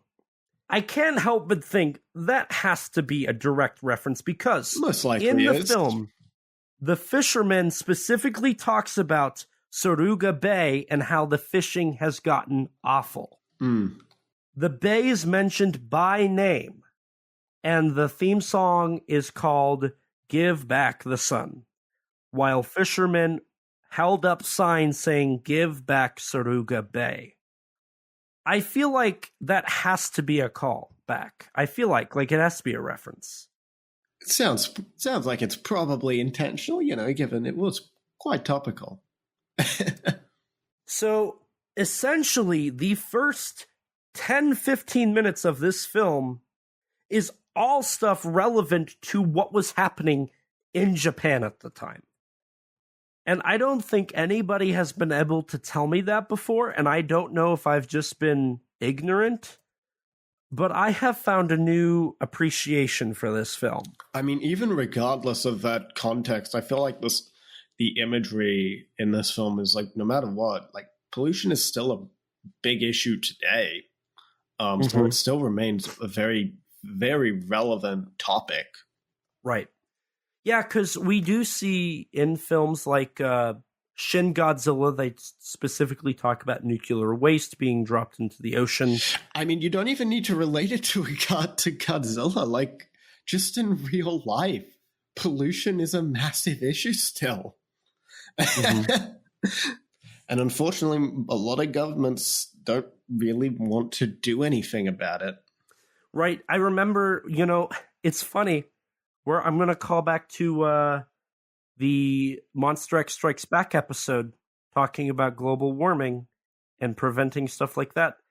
You talked about extensively how when the G8 global summit... warming pollution extends to global warming. It affects it. Mm-hmm. You talked about how in the G8 summit that talked about global warming, they basically did nothing. So it is interesting to see in these films how they cover and talk about the ineffectivity of the governments of the world. And, something that really stuck out to me on this watch in the opening credits, because I feel like we should start to get into this film. I feel like it's really interesting that the last shot of these opening credits of all this pollution is of the sludge over a clock. Yes. That's had minutes removed. I hoped that you saw what I saw in that. Tell me what you're thinking, because I think we're on the same thought process here. Well, time is limited. We have to fight this. But I think what stood out to me with though the hands of the clock being missing is the implication is that we're out of time. There is no time. Hedorah is here. The consequences of pollution have arrived. I was thinking the same thing. I was like, there's no way that they're going to... There's no way that is not intentional. That is such a specific object to use. Yeah, and like I said, even in that news broadcast, they showed shots of sludge and stuff just floating on the water. This all was relevant to the time. And it's really disturbing to look at. And then the next shot following is where we transition to the next scene. We follow with an immediate contrast of flowers. And I just want to, since it's just immediately shown here, it's an interesting visual motif that's kind of brought up multiple times in the film, is that contrast between nature and pollution. I mean, essentially the battle between this film is Godzilla vs. Hedorah. Mm-hmm. Godzilla in this film generally represents nature's wrath. And there are numerous shots in this film of those flowers seen at the beginning contrasted with the pollution. Near the middle of the film, we see the flowers in the foreground, a shot of the flowers in the foreground, while in the background you see all the factories emitting smog. And then near the end of the film, the flowers are all withered and destroyed by Hedorah. Mm-hmm. Which, again, was a side effect of smog, photochemical smog. Yeah. Now, you bring up how Godzilla is a metaphor for Mother Nature here. For me, the way I looked at it, because they do talk about atomic weapons. Yeah. The way I kind of took that, because when they cut to our two main characters, which is Ken and Dr. Yano, when they're talking, because there are moments where they just literally give you a minute of exposition and then we cut away. They do talk about nuclear fission. They talk about a nuclear explosion. They talk about all this, which Godzilla represents. Godzilla was born from that, right? The way I took it was Godzilla is the past folly of man protecting, that idea is protecting trying to protect modern day mankind from making the same mistakes of creating another monster. See, Godzilla's a reminder of the nuclear fallout. We cannot let pollution replace that.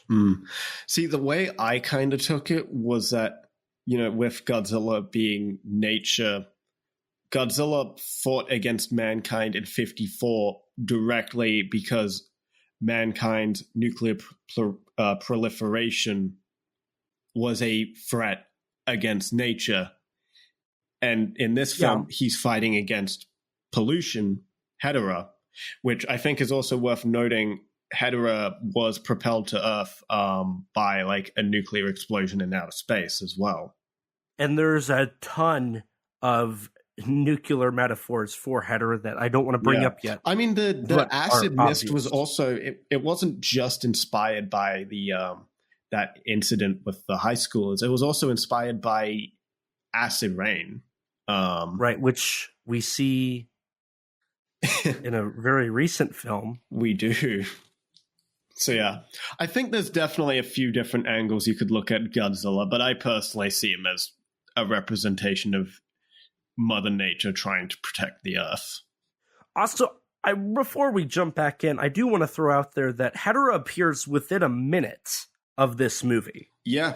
Oh, this film is pretty, like, straight to the point with a lot of, like a lot of the monster action. Like, you see Hedorah pretty early on. Godzilla's introduced about 13 minutes in as well. Mm-hmm. And this is a 85-minute movie, so yeah, it's longer. It's 15 minutes longer than All Monsters Attack.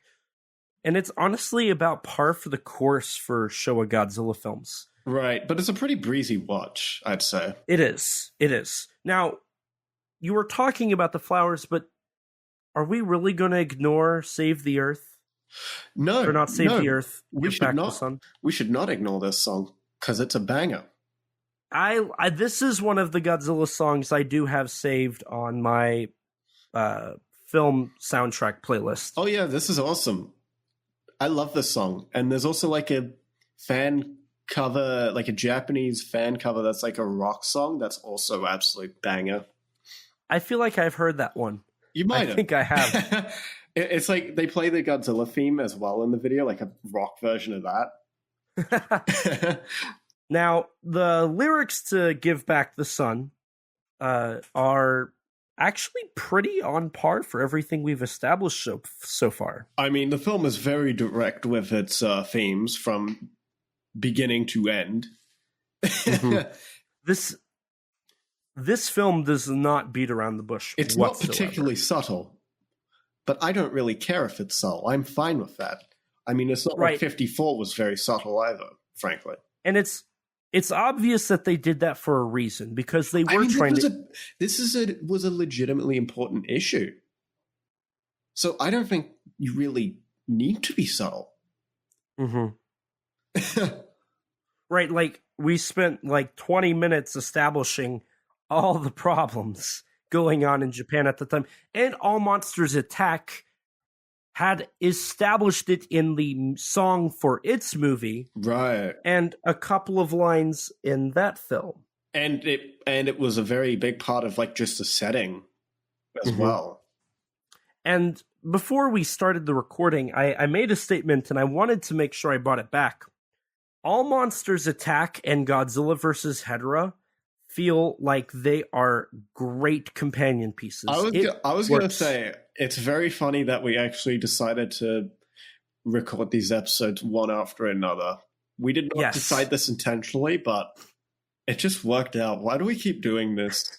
I don't know, but I was thinking that I was like, this could have not been a more perfect, like, double up. How do we keep accidentally making these amazing, like, double up or quadruple ups or whatever we do? And great timing. It's the magic of the show. It's the magic of the show. We are unintentionally too good at scheduling. Because, you know, that film, it talks about it. This film adds more context to what that talks about and elaborates further. Right. Furthermore, All Monsters Attack and Godzilla vs. Hedorah are easily the two most creatively involved the directors were in the Showa era. And I also think something that's interesting is that last time I kind of touched upon this idea of like youth rebellion in All Monsters Attack. That kind of comes back here as well, which I found very interesting. Mm-hmm. It's probably like the least like developed thing in the film, but it is there. It's there. And so we'll probably get into that a bit more later. But I think I think that was worth mentioning. Just another thing that kind of connects us to the previous. Yeah, no, it is really nice to see these two films back to back. And honestly, I think they work for a great double feature. Yeah, no, definitely. But we can move on from Give Back the Sun. I do love it's a very psychedelic opening. I think it's great. It's awesome, and they got the effect like that they have with so they use like vegetable oil mixed with paint for like the splotches that what's her name? Keiko Mari? Yes. Yeah. I think it's a really cool looking effect. Very beautiful visuals, and the lighting too is really cool. It's also worthy to note that Yoshimitsu Banno's the one that wrote the song. Yes. But with that, I think we can go back to where you started us off with the flowers and our establishment of our main character. Yes, a young boy named Ken, who's playing with Godzilla toys.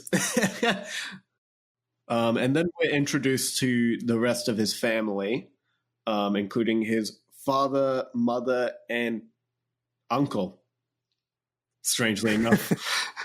Yeah, the uncle establishment's a little wonky. I don't think they even say his name in the film. I don't think they do. They just call him Uncle. They don't even call him Uncle. Call him that. He just, we know it because he says cousin or nephew. He says nephew. See, I didn't even catch it when he said that. I'm going to be honest. I caught that. I thought he was just his brother. And I've always thought it was just like his older brother until I was actually looking into it. And I'm like, oh, no. It's his uncle who's just 19 years old. Yeah. And then I was like, okay, who? I guess maybe living with a family or visiting?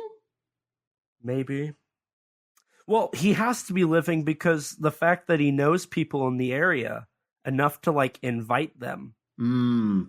Like surely. True. So I'm wondering if it's like the mother's brother? I'm pretty sure it's meant to be the father's younger brother. I'm pretty sure. There's a huge age gap there. I mean, to be fair, age gaps like that do exist in real life, so. Yeah, this is true. It's just it's pretty just big. Odd. And it doesn't end up making any difference to if it were just the kid's brother. Right. So it's just especially bit of an odd by decision. The end of the film. Which we'll talk about. I mean, maybe it explains why like no one cares about him at the end. We're going to talk about that. I definitely wrote that down. But speaking of random characters, suddenly we get a fisherman. As they're getting ready for dinner, correct? Dinner, lunch, something. The local fisherman Gohei? Yeah, Gohei, I think. Comes in and shows Dr. Toru. Yano. His name's Yano. Dr. Yano. A tadpole. And an eaten up fish, or it looks eaten up. Now, my whole thing, because then it cuts to a bunch of like shots of these fish. And then it's like, these honestly just look like eaten fish. Like, I do think it looks a little wonky on, look at this strange fish I caught today. And it's just like every other fish that's been eaten partially. Mm-hmm. Now, in this sequence, they talk about Suruga Bay, like, by name, which, again, goes back to what I brought up earlier. And they talk about how it continues to become more polluted. So whether or not this film was shot in January or May or June, it still was relevant and still was a problem. Yeah. And then in the next scene on TV, we directly see Hedorah at Suruga Bay destroying ships. Attacking, which were tankers of oil that presumably would then be leaking oil into the water. Yeah. Polluting it even more. Yeah. And many people have noted that, in this scene is kind of where it begins some of the parallels to 54 with the scientist who has the fish in his house as well as the monster at sea beginning by destroying ships at sea. Now, there's also a moment in the soundtrack. I'd have to go back and listen, but there's a moment in the soundtrack that I believe it's when the fish are dying later in the film that is eerily close to the sound that is made when Dr. Serizawa uses the oxygen destroyer for the first time. Maybe.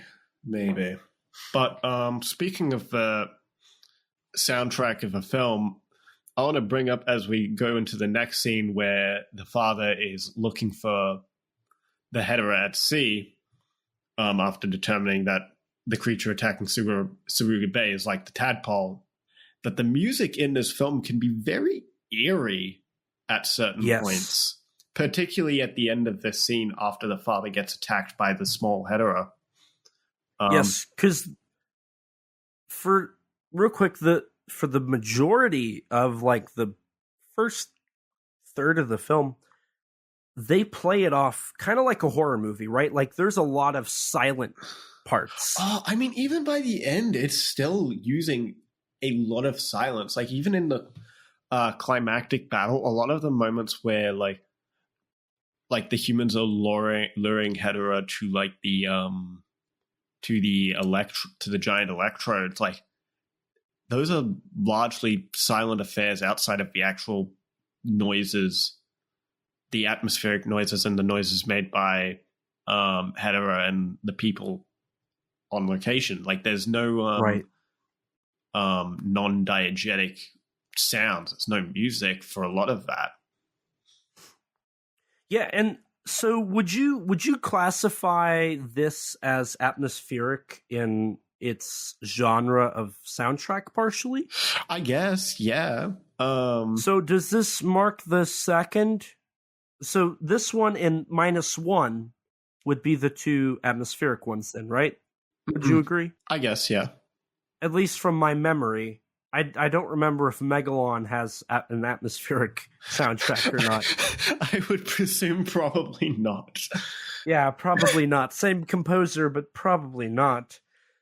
So I think that's interesting. The only recycled themes, the only thing from the music in terms of similarities I can remember is like the Godzilla theme and like the flying theme being used in Megalon.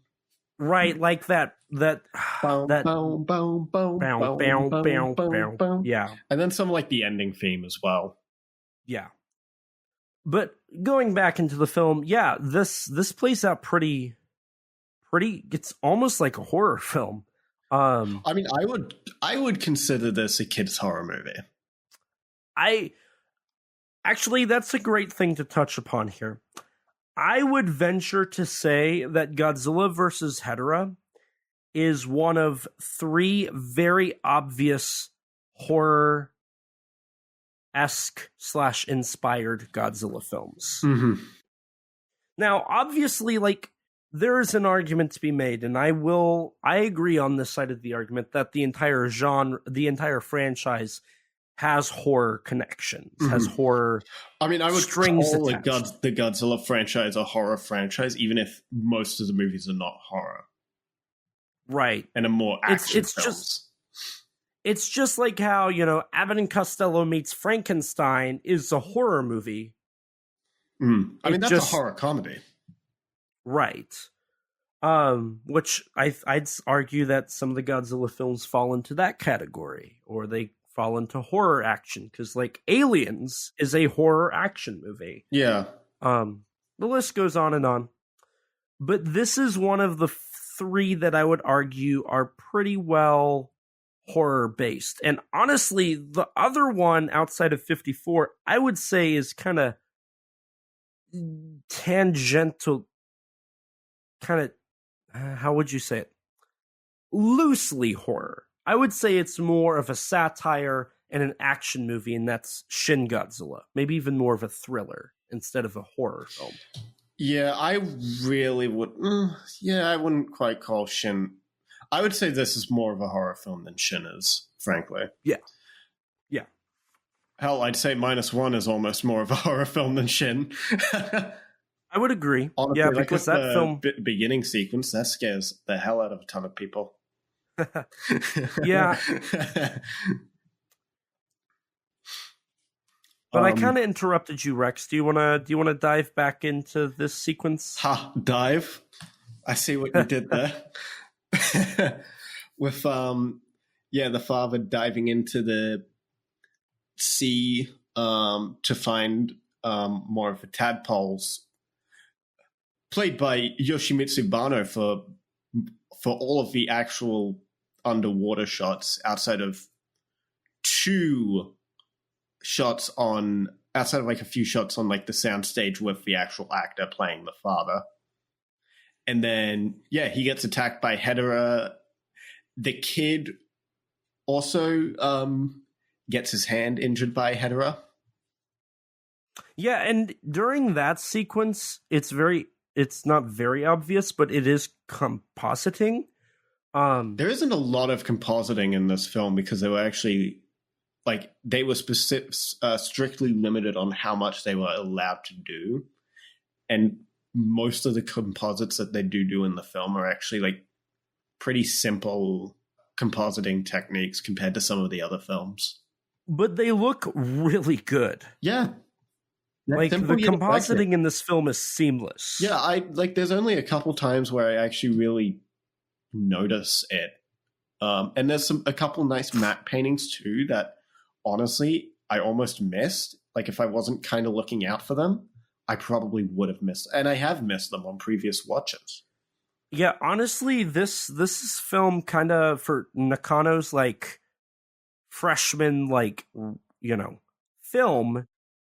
I think it does an excellent job at establishing him as the special effects director. Well, the thing is with this film is, in spite of how limited the budget is, I feel like in comparison to some of the other films of this Champion Festival area, the budget limitations are less intrusive.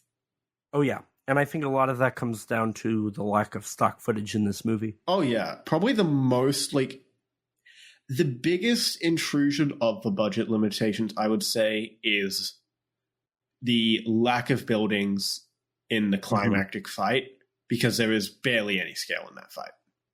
Yeah, that's something actually I love that you literally mentioned the term scale, because one of my notes for later on specifically says there is a lack of scale in this fight. Mm-hmm.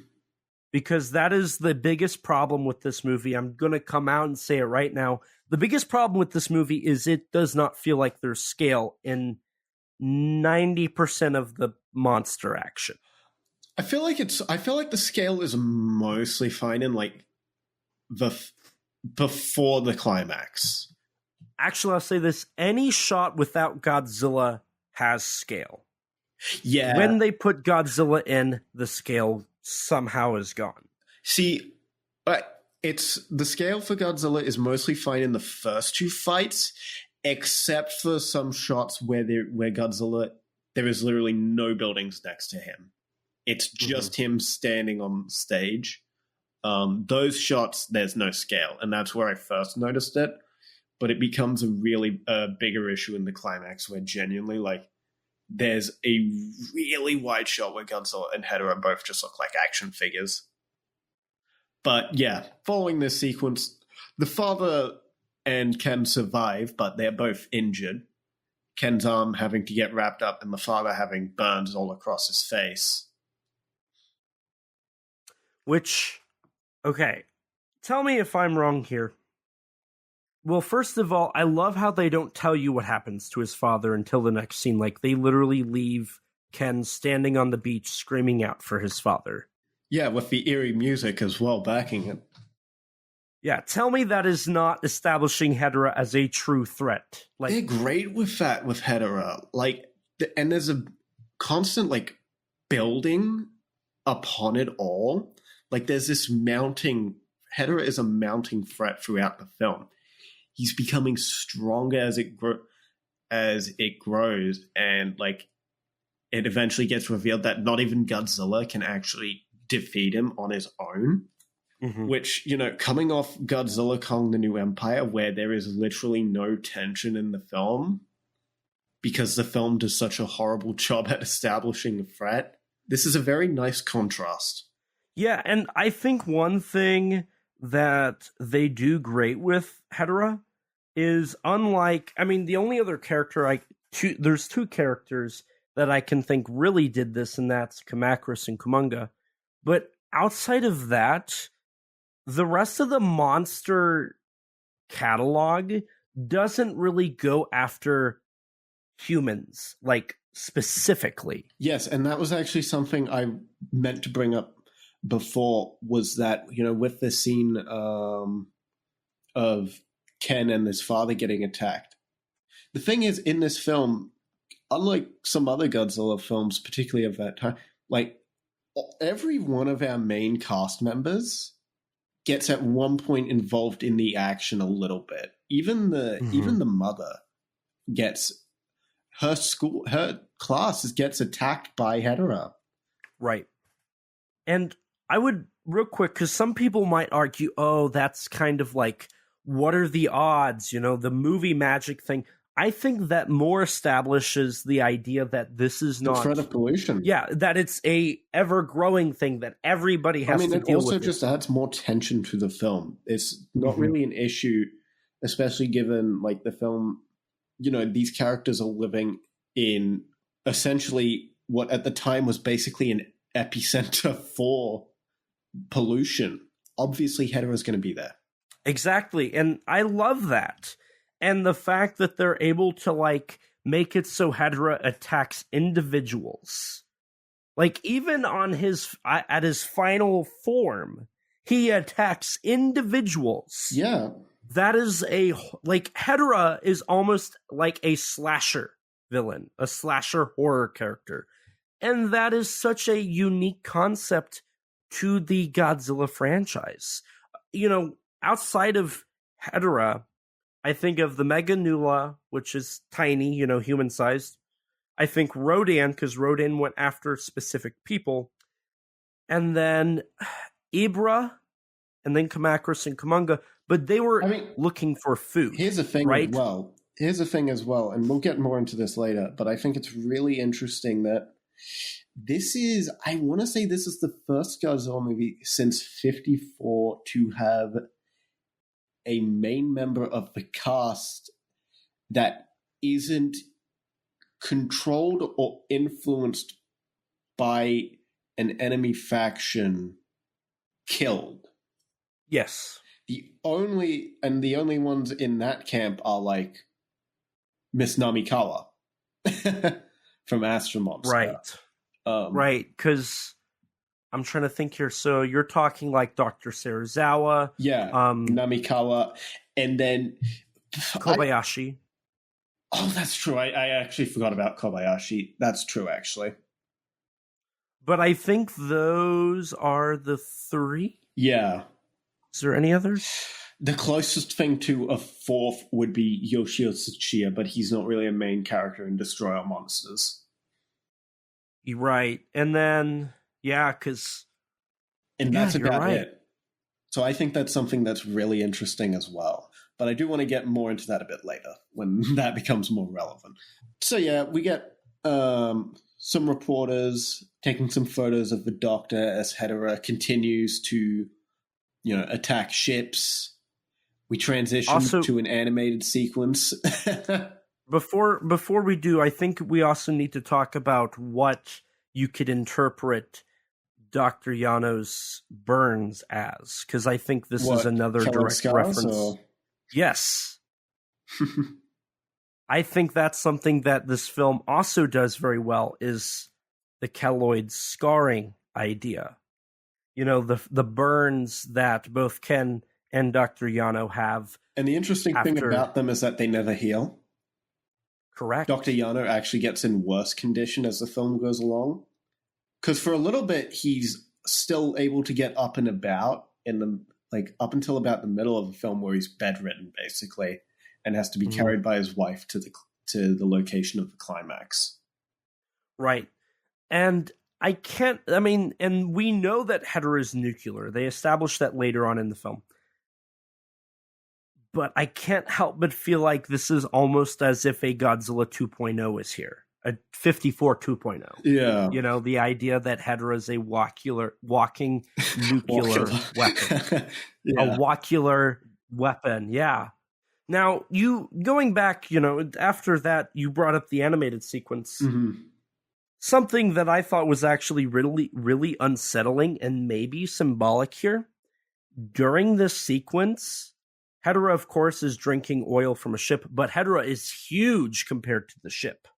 Oh, and something that I didn't notice at all until recently is that Hedorah's, just on a pile of dead sharks. And holding a dead whale. Is he? Yes, he's holding a dead whale. I didn't even realize that. I want to question this.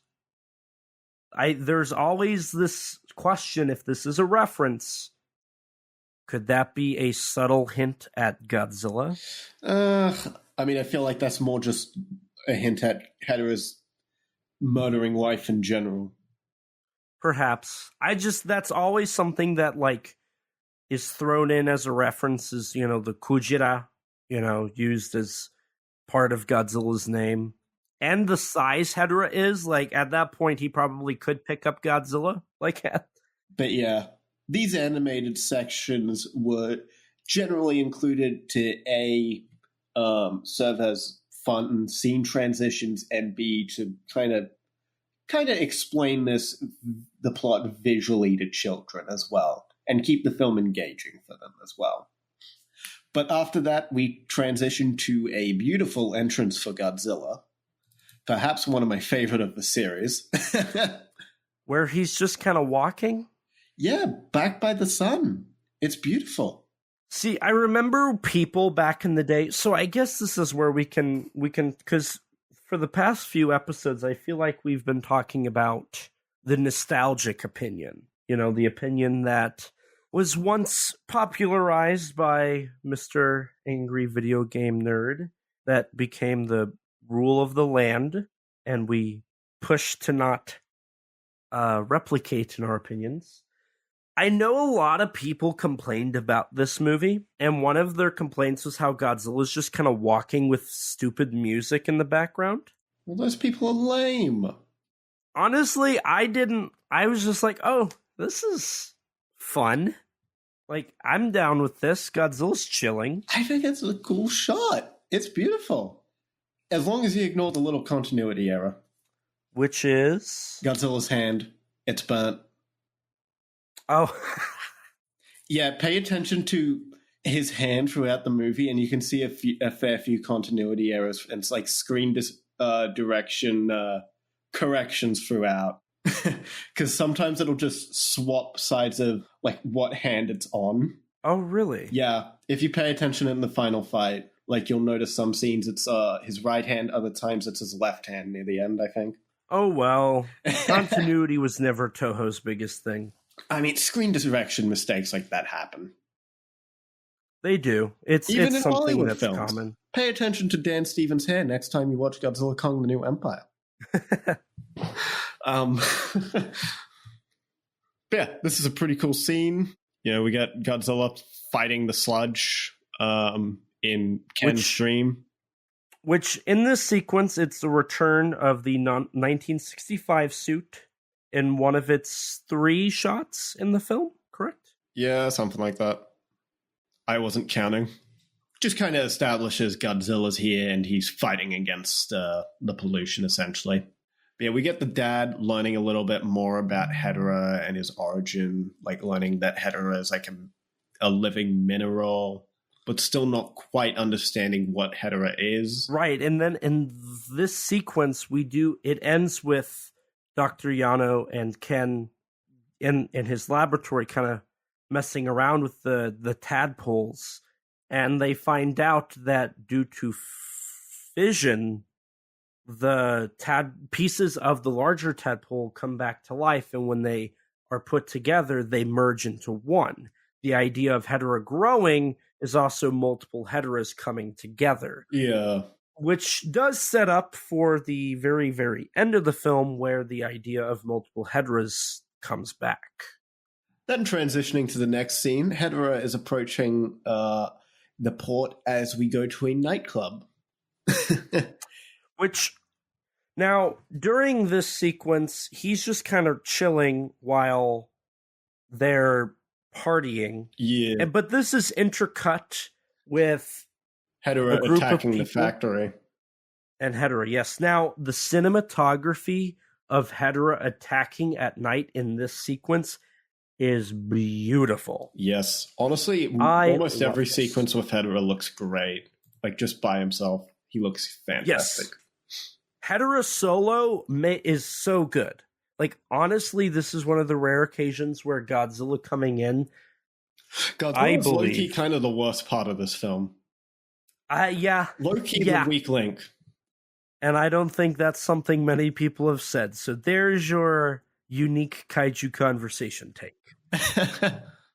But I would agree. Godzilla ruins, for the lack of a better term, every sequence he's in. It's pretty cool when you realize as well that all of the like gimmicks of the Hedorah suit, like the eyes and stuff, were all operated from inside the suit by suit actor Kenpachiro Satsuma. Yes, which we haven't established, but this was his first role. He would go on to play Gigan and Heisei Godzilla from 1984 to 1995. And unfortunately, and Pulgasari, and Yamato Takeru? Yamato Takeru, but he doesn't play that character. He doesn't? No, Yamato Does he play Takeru is Orochi? a person. No, that's Hurricane. Does he play Orochi? No. It's Utsunmo something, probably. Great. Good response. You're welcome. But we should probably establish this. Unfortunately, very, very recently, I want to say last month. Not last month. Last year. Was it Or started this year. It was either end of last year, early this year. Unfortunately, Satsuma-san passed away. December 16th, 2023. It feels like it was just yesterday. For me. I mean, fair. So, unfortunately, he did pass away. I got to briefly meet him. He was very nice for the 30 seconds I met him, as I accidentally got in his way as he was trying to go to his hotel room. I said, "Excuse me," and I got out of his way. Damn. And that's my Satsuma story, everybody. I got in the way of Heisei Godzilla, and I got out of his way. He pushed you out of his way. He did not. No, but it would be great. That'd be funny. It would have been. But anyways, yeah, Hedorah comes on land to the surprise of the police, eats up all the smog in the factory that he can get until Godzilla appears. Yeah, and then, so when Godzilla shows up, like I previously mentioned, the scale kind of disappears. There's a couple shots where, like, the Godzilla suit looks like a Godzilla suit on a set. I think the issue is, with a lot of the Godzilla shots, they get it right with Hedorah, but for some reason when Godzilla shows up, it's a lot of just, like, medium and up and high angle shots. Yeah, there's no low angle, close-ups, medium. They're all kind of high to like medium to like eye level wide shots mostly. Now, I do wonder if that was to help enunciate Hedorah as this big threat. Probably, I guess. I mean, their goal was to try and make every new monster in these movies is some sort of big imposing threat that has to be stronger than Godzilla. And I don't think that quite works in films like, say, Megalon. I think it works really well here. Hedorah is a massive threat. And even in that promotional photo that you talked about earlier, like, Godzilla's like a third of the size of Hedorah in that shot. Yeah, and Godzilla's in the air. He's jumping. But we're intercut with these people playing a game, the nightclub, and people. And then Godzilla and Hedorah fighting. during all of this, the Hedorah and Godzilla fight, which ends in Godzilla, swinging Hedorah around, launching parts of Hedorah across the city. One of them lands in the Mahjong parlor, which ends in a gruesome death. I love how just blunt this film is. This movie is terribly blunt.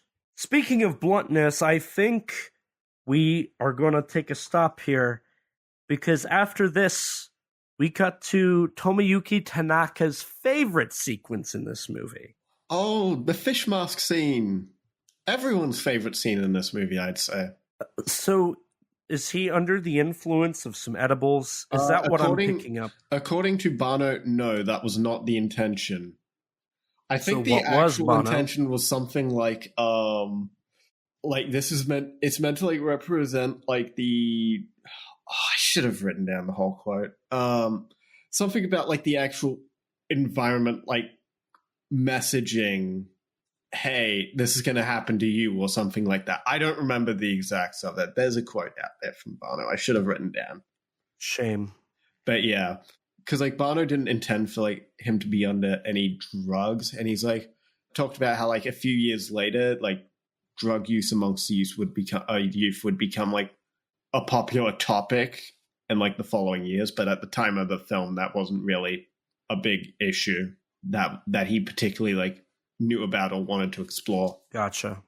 So after the whole fish people sequence, we get a scene where Hedorah comes rolling down the stairwell, freaking out everybody. A piece of him. And then he goes back up the staircase and leaves a cat. Yeah. Poor kitty. So this is supposed to be metaphorical. I think that's obvious. Mm-hmm. What did you figure out about this sequence? I mean, I just took it pretty bluntly as Hedorah just killing nature. He's killing a cat. Okay, but the cat's alive. Yeah. I mean, they talk about it later how Hedorah had captured the cat, but he didn't go after it to eat because he feeds off poison instead of living animals. So it also is just establishing that. But every other living thing that died immediately. Touches dies. Yeah, that did stand out to me a bit, but I didn't quite know what to make out of it other than, I'm used to the idea of the cat just dies from this. Right. Granted, the film never actually shows that. Because the only other thing I could think of is Hedorah only kills people when it touches it, but the fish die at the end of the film, so that doesn't necessarily work. And also something I just thought about now is a bit later we see them, the main characters leaving this club, and they see that across the whole bay is Godzilla and Hedorah fighting. So I guess presumably this part of Hedorah would probably be the one that appears in the last scene. Possibly. I guess just a part that fell off when Godzilla was throwing him around. Or maybe this is what's left of him. I mean, yeah, I always took it as just a split off part of Hedorah that at the end. But I'll also go out and say this. I really felt like this first fight just was kind of a drag. I didn't find a drag. I just thought it was fine but unremarkable. Yeah, there's nothing really memorable outside of the good cinematography when Hedorah's by himself. I generally think the fights are the weakest link of the film. Godzilla and the fights are the weak part. But I still think they are fun. I think Godzilla just tossing around, throwing around Hedorah, spinning around ridiculously fast, and then just the death of the people in the Mahjong parlor is such a bizarre contrast that I think I still enjoy it. Plus, Nakajima is really putting more mannerisms into this performance, which was intentional because they wanted to get Godzilla's language, I guess, communicated better through his gestures. This definitely feels like one of the most emotive Godzillas we've had up until this point. Right. He's putting in a lot more gestures that particularly came from bears, but also cats, I believe, was another thing that people have commented on, that some of his gestures do come from cats. Now, I do like, speaking of Godzilla and his mannerisms, I do like that once Hedorah flees into the ocean, Godzilla chases after him and just starts firing his atomic breath in random spots in the water. Yeah. He's desperate to find Hedorah and kill it now. Yeah.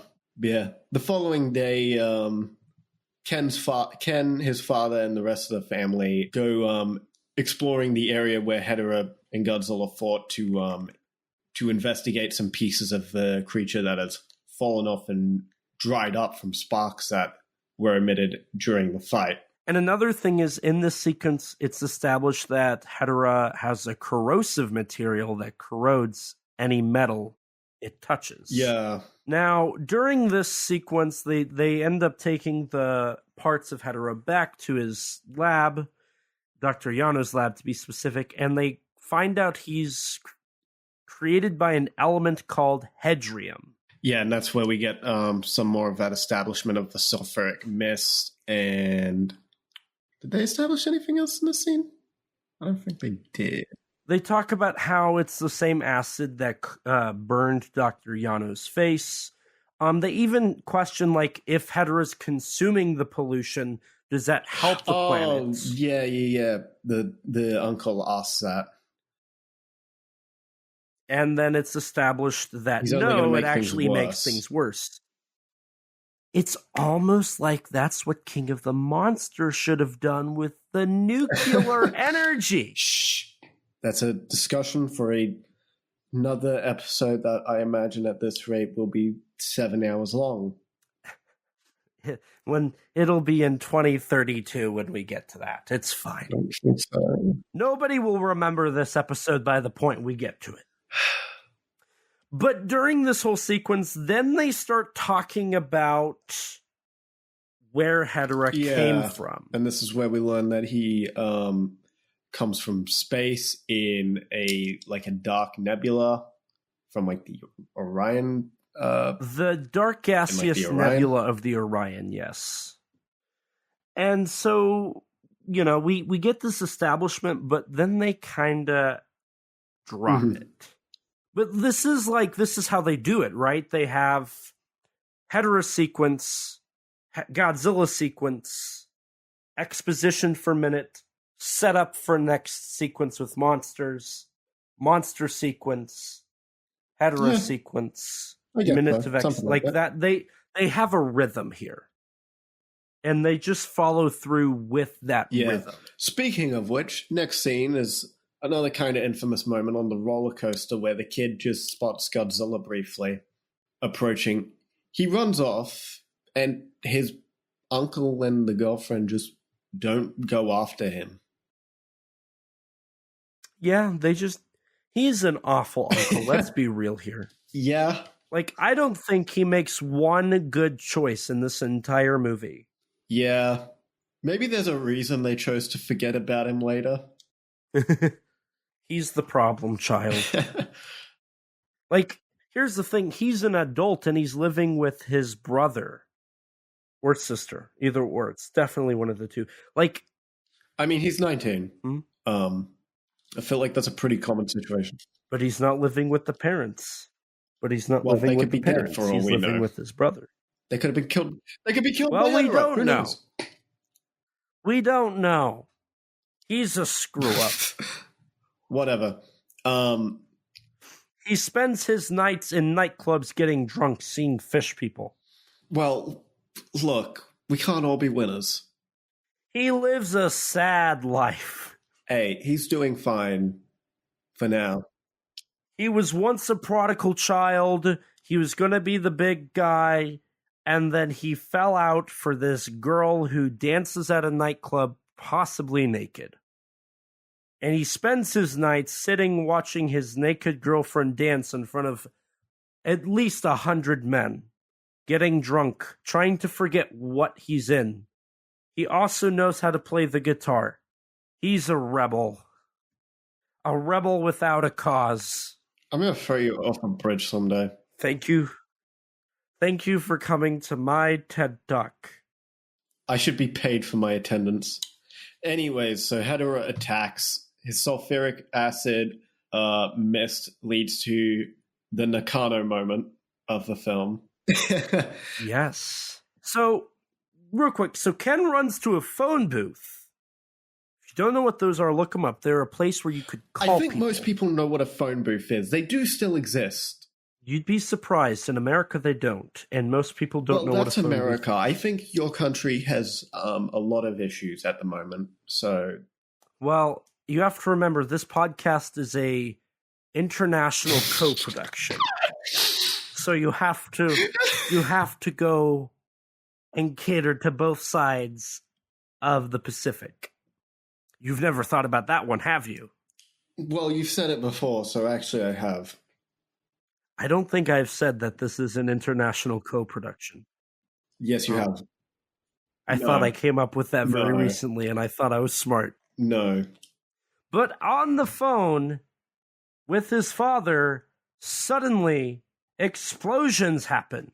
But we don't actually hear them, which is interesting. Like when it's on the phone. Like we just we see this largely through the father's perspective. Is the phone booth gets hit off screen, which now that I think about that, that's a budget saving measure. Absolutely. But I thought that was interesting before I realized now why it's like that. It would have cost too money to show the glass breaking, and it might have put too much danger on the kid. But yeah, after that, we see Ken's mother, her class that was established like 2 scenes prior, getting attacked by Hedorah, plants withering. Which we talked about the sequence earlier. Yep. Factories exploding. And the car with the uncle and his girlfriend who just left Ken gets attacked by Hedorah. So honestly, it's kind of deserved. It is. Now, during this whole sequence, we do also see, at the end of this, we see Godzilla fight Hedorah again. Also, it was pre-established that Hedorah couldn't come into daylight. Was going to play into the original ending of the film. Right, because the original ending was not going to have humanity with their weapon help defeat Hedorah. It was going to be Godzilla keeping Hedorah out on land in time for the sunrise to dry Hedorah up. That wouldn't have made sense in the context of this whole sequence, so it's kind of obvious why they cut that and rewrote it. Mm-hmm. Now, I will say during this sequence, I think this is the best. Also, this is the introduction of Hedorah's flying form, which is now the 3rd form of Hedorah we've seen. We've seen Tadpole, we've seen emerging land, and now flying form. I mean, technically, as Nakano pointed out, there's like 8 different forms you see of Hedorah, because like all the different sizes we see are technically all different forms. There's just like 4 official forms. Right. And he's flying around, his sulfuric acid mist he sprays out, like, causes Godzilla to gasp for air and fall on the ground. Like you said, we get some Nakano tropes with great explosions, which this scene would later be reused in Godzilla vs. Gigan. And then he also, as Hedorah's flying around, flies over a couple of running pedestrians. And they all stop, fall to the ground, and turn to bone. Yeah, and this sequence alone, like, horrified me as a child. Like, this sequence was so unsettling, watching the faces, like, turn different colors and then turn to bone was just so, like, horrifying for me. And it's easily the most gruesome sequence in the film. Mm-hmm. And I think it once again kind of calls back to the nuclear bomb. You know, when the bomb went off, anybody in a close enough vicinity, their flesh would literally be burned off, as we see in films like Terminator 2, Judgment Day, which might be the best example of a nuclear bomb victim shown on film, which is weird to think. I like how you have to always relate these things to something that happens either in a Godzilla film or in a film. Hey, this is a film podcast. Yeah, but I don't know. I feel like that's almost unnecessary sometimes. Well, it causes people to look into more. Maybe they haven't seen Terminator 2 Judgment Day. It's a great movie. You should go watch it. Anyways, we also see another scene of Hedorah destroying another building where a man just jumps to his death, which it's worth noting at this time a lot of people were committing suicide because of the pollution issue. Although mysteriously, when he falls and it cuts to the wide shot, there's no sound. As Hedorah flies through this unfinished building, there's no sound, there's no screaming, Hedorah flying, or when the building falls. Like, there's just no audio. This film loves its uncomfortable silence. And then following this, Fuji City is, like, engulfed in toxic smog. And, like, thousands of people are, like, injured and or killed because of this. Yeah. But hey, that doesn't stop the uncle from trying to set up a youth party. Yeah, do you want to bring up the youth rebellion now that you talked about earlier? Yeah, so it's worth noting that around this time in Japan, you were kind of starting to see like we talked about this a little bit in All Monsters Attack. There was a rise in youth rebellion at the time. In 1968 and 1969, there were a lot of student protests at universities in Japan. And yeah, the 1970s itself was kind of known for a time. It was kind of a time known for political activism and rebellion against the establishment, both in Japan and kind of in the world as a whole. And yeah, so yeah, it's interesting and worth noting as well that, like, Ken's uncle, whose name is Yukio, is throughout the film, like, rebelling against social norms. Like, according to some supplementary material, he is 19 years old, and yet we see him in numerous underground bars and drinking alcohol in spite of the fact, like, the legal age to enter those places and drink in Japan is 20. In my country, it's 18, so it's fine for me. But but yeah, in Japan, it's 20. So we see, and throughout the film, like especially through the climax, like the climax involves a youth party that Yukio organizes. And I definitely noticed on this watch that this film, you really see a lot of like trends in 70s Japanese films throughout this film. Because, like, bear in mind, like with all the focus on the youth rebellion, which was a very popular like topic in films at the time, like you would see this in like the Stray Cat Rock series, for example. The first Stray Cat Rock film with Meiko Kaji in it came out in 1970, and all of those films came out in 1970 through 1971, which would all focus on youth culture, gang violence, and the settings would be these underground bars in the first film, definitely. But also in the 1970s, there was a trend for, say, the Japanese film industry was kind of shifting because of the rise of television into, and also because of exports, to be a bit more exploitative. So you would see the rise of like the Nikatsu Roman pornos and the Pinky Violence films of Toei.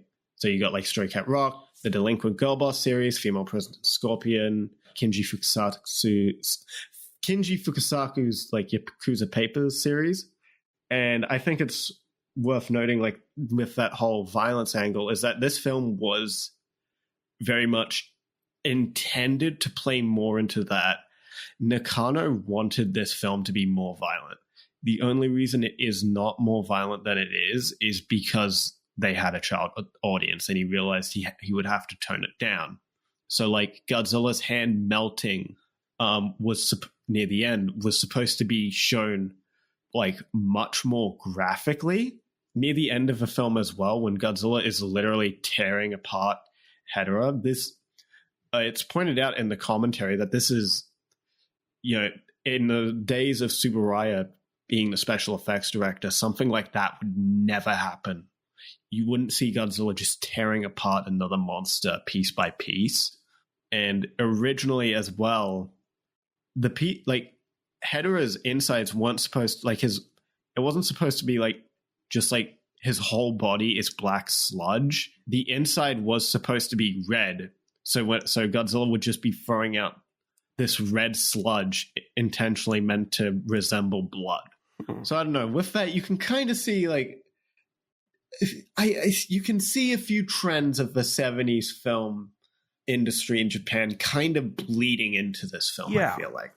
Which I thought was pretty interesting. That provides a lot of context. Yeah, that does provide a lot of context, added to the youth side of this film, because at the end of the day, it was targeted at kids. It was targeted at children. Was a part of the Toho Champion Festival, so it was trying to be relevant to them as well. So yeah, it's no surprise that the film would kind of have a little bit of that youth element, because that is what was popular in film at the time. But yeah, Dr. Yano deduces a method of killing Hedorah. We get a couple other fun visual sequences. And are you talking about the TV screens? Yeah. That was another sequence that as a kid really disturbed me. I think it was mostly because of just how chaotic it was. If you wanted to find chaos in cinema, that sequence right there takes the cake for chaos in cinema. Oh yeah, don't show this movie to an epileptic, by the way. Yeah. For multiple sequences, I might add. Yeah. Honestly, most of the 70s Godzilla movies probably should be avoided if you're prone to epilepsy. Any film that Nakano was special effects director on. But right after that, they're talking about Dr. Yano and Ken are talking about how they could stop Hedorah. And as these films do, Ken comes up with the idea of drying it out. And then he attempts to use two electroid panels to dry out a small piece of Hedorah, which is utilized in dry fields in Hokkaido, which works. So then he somehow contacts the Japan Self-Defense Force, just on a whim, and calls to make it happen, which, admittedly, I don't know how you can just miraculously do that. Maybe he had a really good PowerPoint presentation. Maybe. I just think it's hilarious that he just tells his wife to call the Self-Defense Force and it happens. Especially with no pre-established, connection. Which I guess makes sense when you understand the idea that, hey, we have to cut out any irrelevant dialogue sequence. Yeah. And then the next scene where we go to the youth festival is in a grayscale brown, which caught me a bit off guard. I did not remember that at all. Yeah, I really think it's interesting how they open the sequence on Mount Fuji in a monochromatic sequence.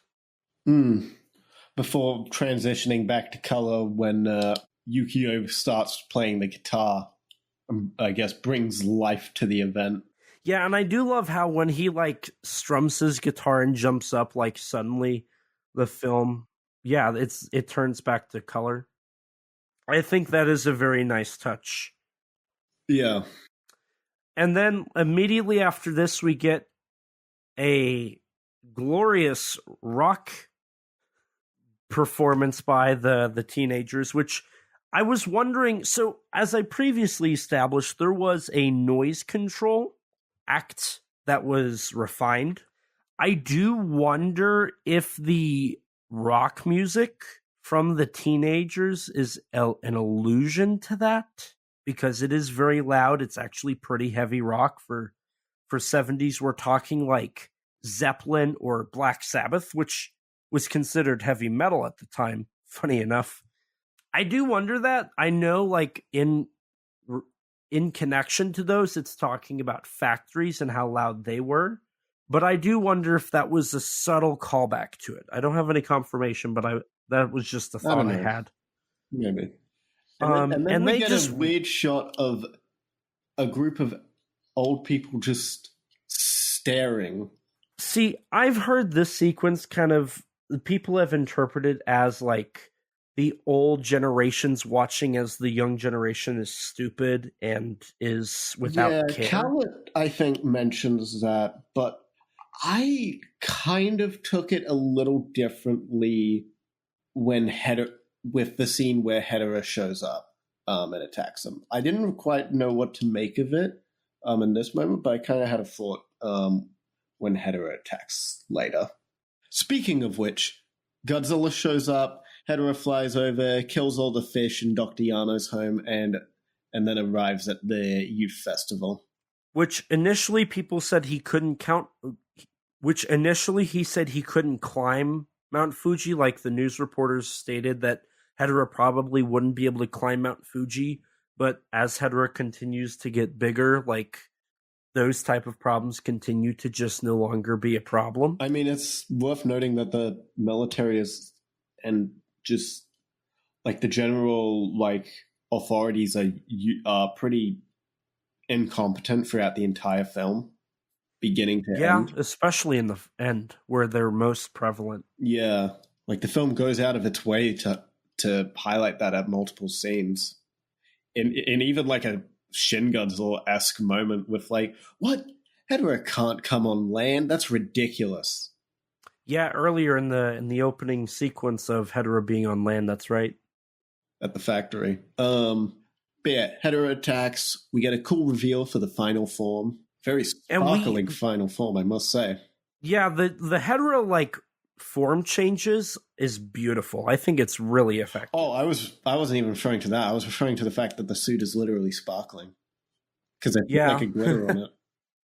That's true. No, honestly, and I would venture as far to say that the transformation shots of Hedorah are the best transformation shots of any monster in the Godzilla franchise. Yeah, they're probably some of the best. And like and I really like the moment on the land with like the landform where it's like it's actually physically growing too. I think that's really cool. Now, as Hedorah changes into its perfect stage, which is, by the way, larger than Godzilla at this point. Yeah, it's about like 60, 70, about 60 meters tall. Now, when Hedorah like starts walking towards the teenagers, they start throwing torches at Hedorah, which I don't understand why they would even do that. Like, what do they think that's going to do to it? Mm-hmm. And Hedorah very quickly just kills all of them, including the uncle. Yep. And literally, nobody thinks or looks or does anything. Ken literally just shakes off the uncle dying, and his girlfriend doesn't care. Like, they move on. No one cares. And they go out of their way to point his death out. Like, Hedorah attacks him directly. And then and this is another moment where I noticed just how prevalent the silence is. And then this is where we see the old people again. Do we? Yeah, we do. We do see them again in the sequence. And this is where I kind of got the idea of, like, maybe the idea is, like, them just... It's like the older generations are the ones that cause pollution, but the youth are the ones who have to directly fight against it, and the ones whom are most affected by it. That would make sense, especially when you think about the photochemical smog that was affecting the students. And just how, that in real life, it's kind of things like global warming have been caused largely by the older generations. Right. And more being punished upon us younger generations. There's a quote. It's something along the lines of, like, the baby boomer generation caused these issues, and now millennials and Gen Z have to fight it. Yeah. I mean, we're paying the price for it, yeah. It's like, it could be unintentional, but that's kind of like, I've never known what to make of the shots of the old people in the field. But so this is the first time I've like made any connections on that, on what that could be for. But regardless, we get an okay fight between Godzilla and the smog monster. A lot of silly moments. Hedorah takes gives Godzilla a nice little bath, you know. Yeah, now, but before that happens, we do see Godzilla like fighting Hedorah, and one of the things here that I quickly noticed was Godzilla's breath in this movie is most of the time closer to white than blue. And I think a lot of that has to do with the color grading of this film that is just very dull. You know, it has a lot of like pop artsy colors, but the vast majority of this film is very bleak, very dull. A lot of grays, browns. See, and I blacks. do think you have to keep in mind the fact that I presume are you watching this on the Criterion transfer? Yes. Yeah. That's not what the 4K transfer looks like at all. Oh, so you watched the 4K? Yeah. The atomic breath, it is fairly close to white, but it's pretty distinctly blue on the 4K. Gotcha. And yeah, the film is a lot nicer, has a lot nicer colors for the most part on the 4K. It's not perfect. It's not a perfect transfer by any means, but it is a step up from those 2008 transfers. Tell me about it. Now, Hedorah also gets an eye punched out before Godzilla takes his bath. Yeah. Which that's also pretty gory too. This is actually a pretty gory fight. Yeah, and it could have been gorier. But yeah, eventually the humans try to lure Hedorah to the giant electrodes that they've built to stop him. But for a mix of incompetence and other issues, it just doesn't work. You just skipped like 90% of the beginning fight. Well, what's there to really say? Godzilla and Hedorah tussle.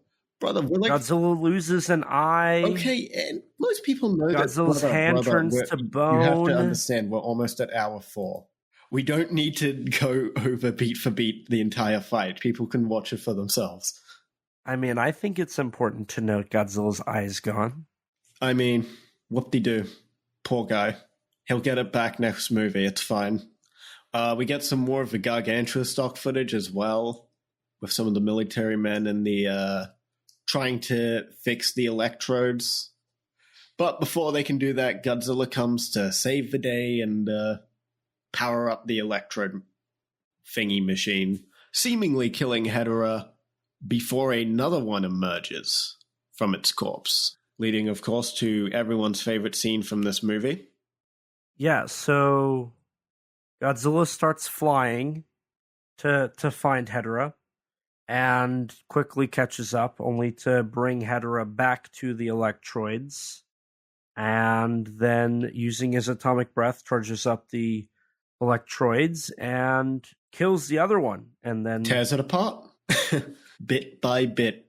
And then in true Godzilla Showa fashion, he wades off into the sunset. And Ken and Yukio's girlfriend follow, not caring about their close friend / uncle who died horribly. It's also worthy to note that at the very end of the film, they end with a title card that says, "And yet another one." With another, like the shot of the opening Hedorah, like rising out of the water. Yeah. That sequence. They also show the Great Wave, the famous picture. I don't know why they do. Nor do I don't really understand why.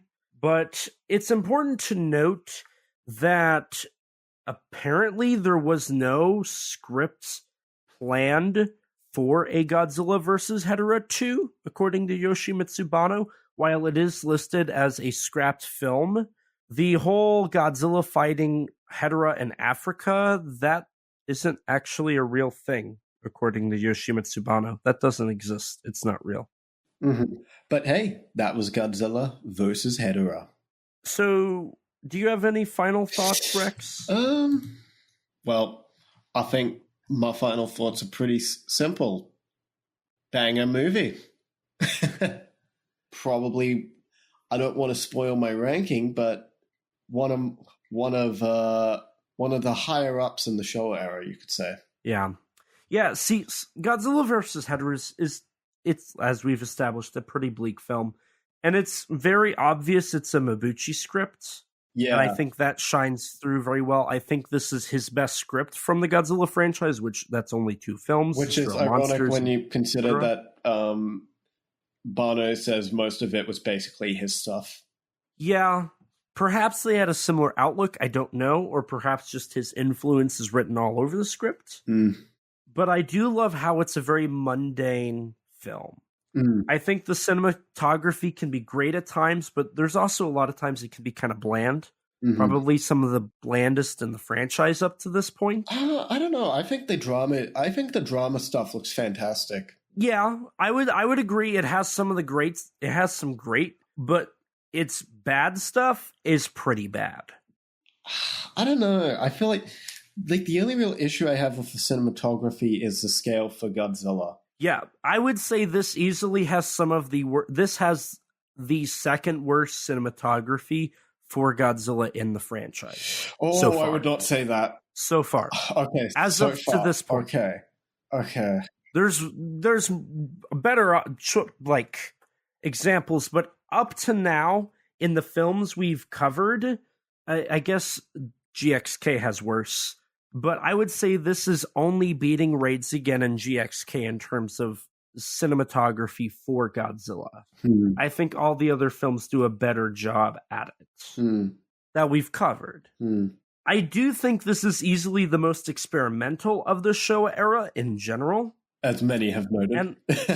And I do love how this probably stands apart from the franchise as one of those rare auteur films that, like, All Monsters Attack, GMK, Final War, Shin Godzilla, and -1 kind of stand out as. And I think that's one of the reasons that Hedorah like stands out in the franchise, and a lot of people like to talk about it.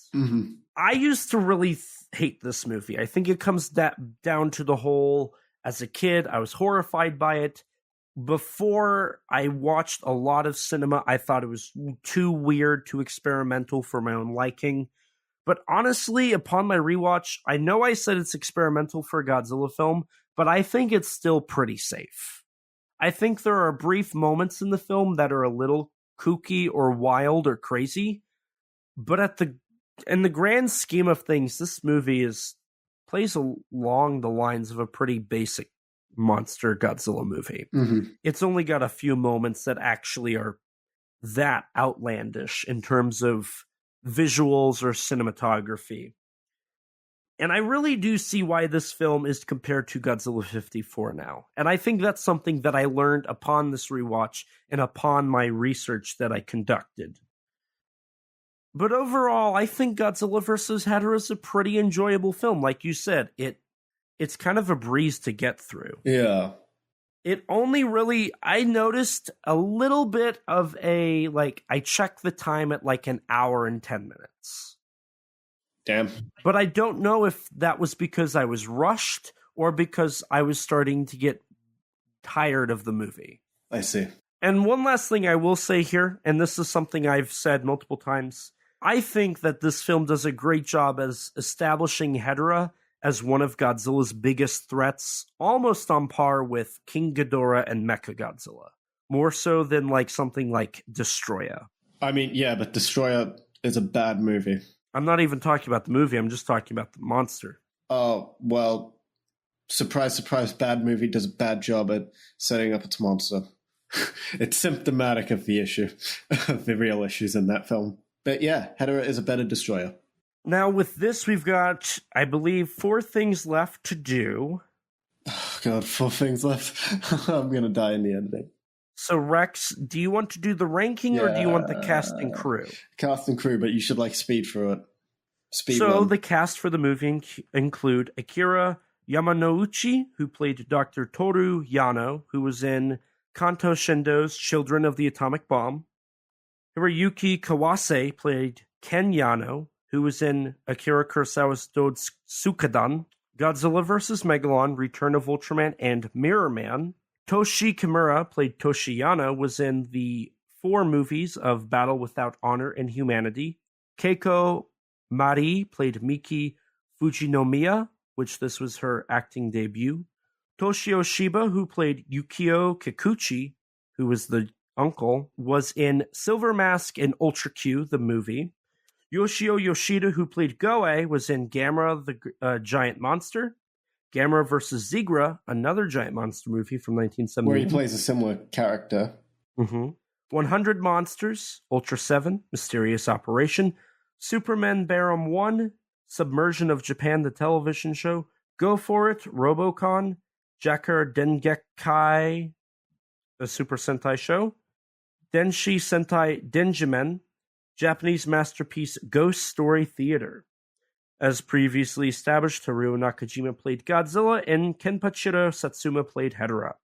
Your crew includes Yoshimitsu Banno, director and co-writer, who was assistant director on the following films: Throne of Blood, The Lower Depths, The Hidden Fortress, The Bad Sleep Well, 100 Shot, 100 Killed. He was the director and co-writer of Prophecies of Nostradamus. He was producer on a 1981 animated film adaptation of The Wizard of Oz. He was executive producer on Godzilla 2014, Godzilla King of the Monsters, Godzilla vs. Kong, Godzilla Kong The New Empire, and Monarch, Legacy of Monsters. Tomoyuki Tanaka was your producer. I think at this point I've listed him off enough that we don't need to go through his filmography. If you want to hear that filmography, you can check out every Godzilla episode prior besides GXK and -1. Karuo Mabuchi was your co-writer. He worked on Farewell Rabal, Rodan, The Mysterians, The Human Vapor, The H-Man, Matango, The Last War, Gorath, Frankenstein vs. Baragon, The War of the Gargantuas, King Kong Escapes, Destroy All Monsters, an early draft of Godzilla vs. Gigan, and an unused script for the original Ultra Q show. Richiro Manabe, who is your composer, worked on Atomic Rulers of the World, also known as Space Giants, Part 1 and Part 2, The Vampire Doll, Lake of Dracula, Evil of Dracula, Godzilla vs. Megalon, Wolf Guy, and Inferno, aka Hell. And then your special effects director was Teruyoshi Nakano, who is assistant director on The Three Treasures, The Human Vapor, Mothra, VFX assistant on Gorath, King Kong vs. Godzilla, and then he was assistant director of effects on Matango, Mothra vs. Godzilla, Dogora, Ghidorah the Three-Headed Monster, Frankenstein vs. Baragon, Invasion of Astro Monster, The War of the Gargantuas, Ibra, Horror of the Deep, King Kong Escapes, Son of Godzilla, Destroy All Monsters, Latitude Zero, All Monsters Attack, Space Amoeba, an uncredited role on The Vampire Doll, and then special effects director on Godzilla vs. Gigan, Godzilla vs. Megalon, Submersion of Japan, Godzilla vs. Mechagodzilla, Prophecies of Nostradamus, Espy, Terror of Mechagodzilla, The War in Space, Firebird, Deathquake, Magnitude 7.9, The Return of Godzilla, an uncredited role in Pulgasari, and Zone Fighter. And that is your cast and crew. And then we have one last thing to do before we get to the final segment. I also want to quickly throw out there, originally in the film, it was supposed to end with the title card, Godzilla vs. Hedorah Part 1, the end, which kind of counters the idea of there never supposed to being a sequel, but we'll never know. So we are on to the final subject of the film discussion, and that's the ranking. Now, as we talked about in the last episode, we're speeding through this, baby. We no longer are going to be elaborating on any of them outside of the film we're talking about. And thank God, because this episode is going to be long enough.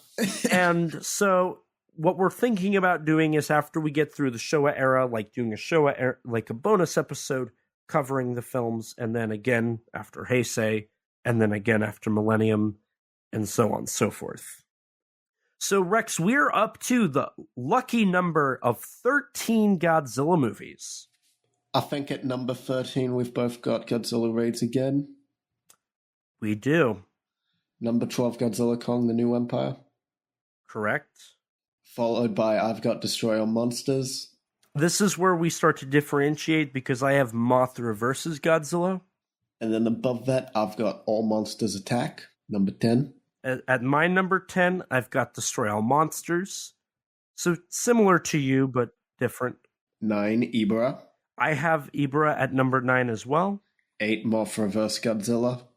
See, here I have Son of Godzilla. Which is my number 7. My number 7 is All Monsters Attack. Followed by number 6, King Kong vs. Godzilla. Or for me, it's King Kong vs. Godzilla. Do we differ? And see, this is where number 6 now becomes Godzilla versus Hedorah. I think it has more entertainment than the previous films we've listed off, but I don't think it's as fun or enjoyable as the films that precede it. And it kind of rests with All Monsters Attack in that idea of like it's enjoyable to watch for the sake of how it's unique and it has a very clear directorial voice, and I can appreciate that. But I think there's also some lacking memorability in a better explanation than this is just plain weird or this is different, like an enjoyability memorabilia. Well, at number 5, I've got Invasion of the Astro Monster. At my number 5, it's King Kong versus Godzilla. And at number 4 for me, this actually went down while we were discussing Hedorah. At number 4, I've got Godzilla versus Hedorah. So you went down. So we always have to establish why, because I always love it when our opinions change mid-conversation. So Rex, how did it happen? I don't know. I was just sitting on it more, and this conversation really did make me think about how much the Godzilla stuff in this film was not doing a whole lot for me compared to the rest of the film. It kind of dragged the film down a bit for me.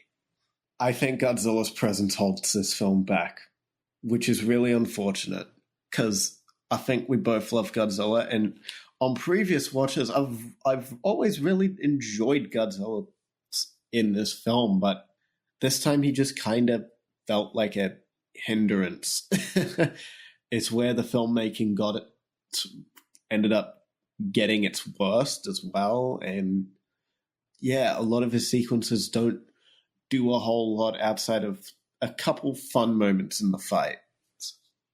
So why would you put it above your last one was Astro Monster, correct? Because this film is a banger and is still very entertaining. Okay. And then once we jump to the next one, this film was originally at number 3. Yeah, so I'm going to be curious, what is your number 3? I should know it, but I don't remember it. I'm going to be curious on why the next one beat out this one. So what's your number 4 first? My number 4? Are we on number 4? Yes. I thought we were on 3. No, well, you haven't said your number 4. Oh, my number 4 is, I thought I did. Invasion of Astro Monster. No, you didn't say that. Well, my number 4 is Invasion of Astro Monster. And so I'm gonna jump ahead, say my number 3, so that you can explain why your number 3 is your number 3. I've got Godzilla 54. At number 3, I've got Ghidorah, the three-headed monster. So how did that beat out Hedorah? Frankly, I frankly just find the monster action in that comes together to make a more complete whole. Whereas Hedorah, the monster action with Godzilla, is just uneven compared to the entire rest of the movie. That, like, just sitting on it and talking about it really made that stand out more to me than it did on on this than just while watching the film. Interesting. Okay. So, since I did mine doubled up, I'll have you do your doubled up. Okay. So, your number 2? Godzilla 54. My number 2, Godzilla -1. Hey, that's my number 1. And my number 1 is Hedorah the Three-Headed Monster. We're almost done with the Showa era. Horrifying.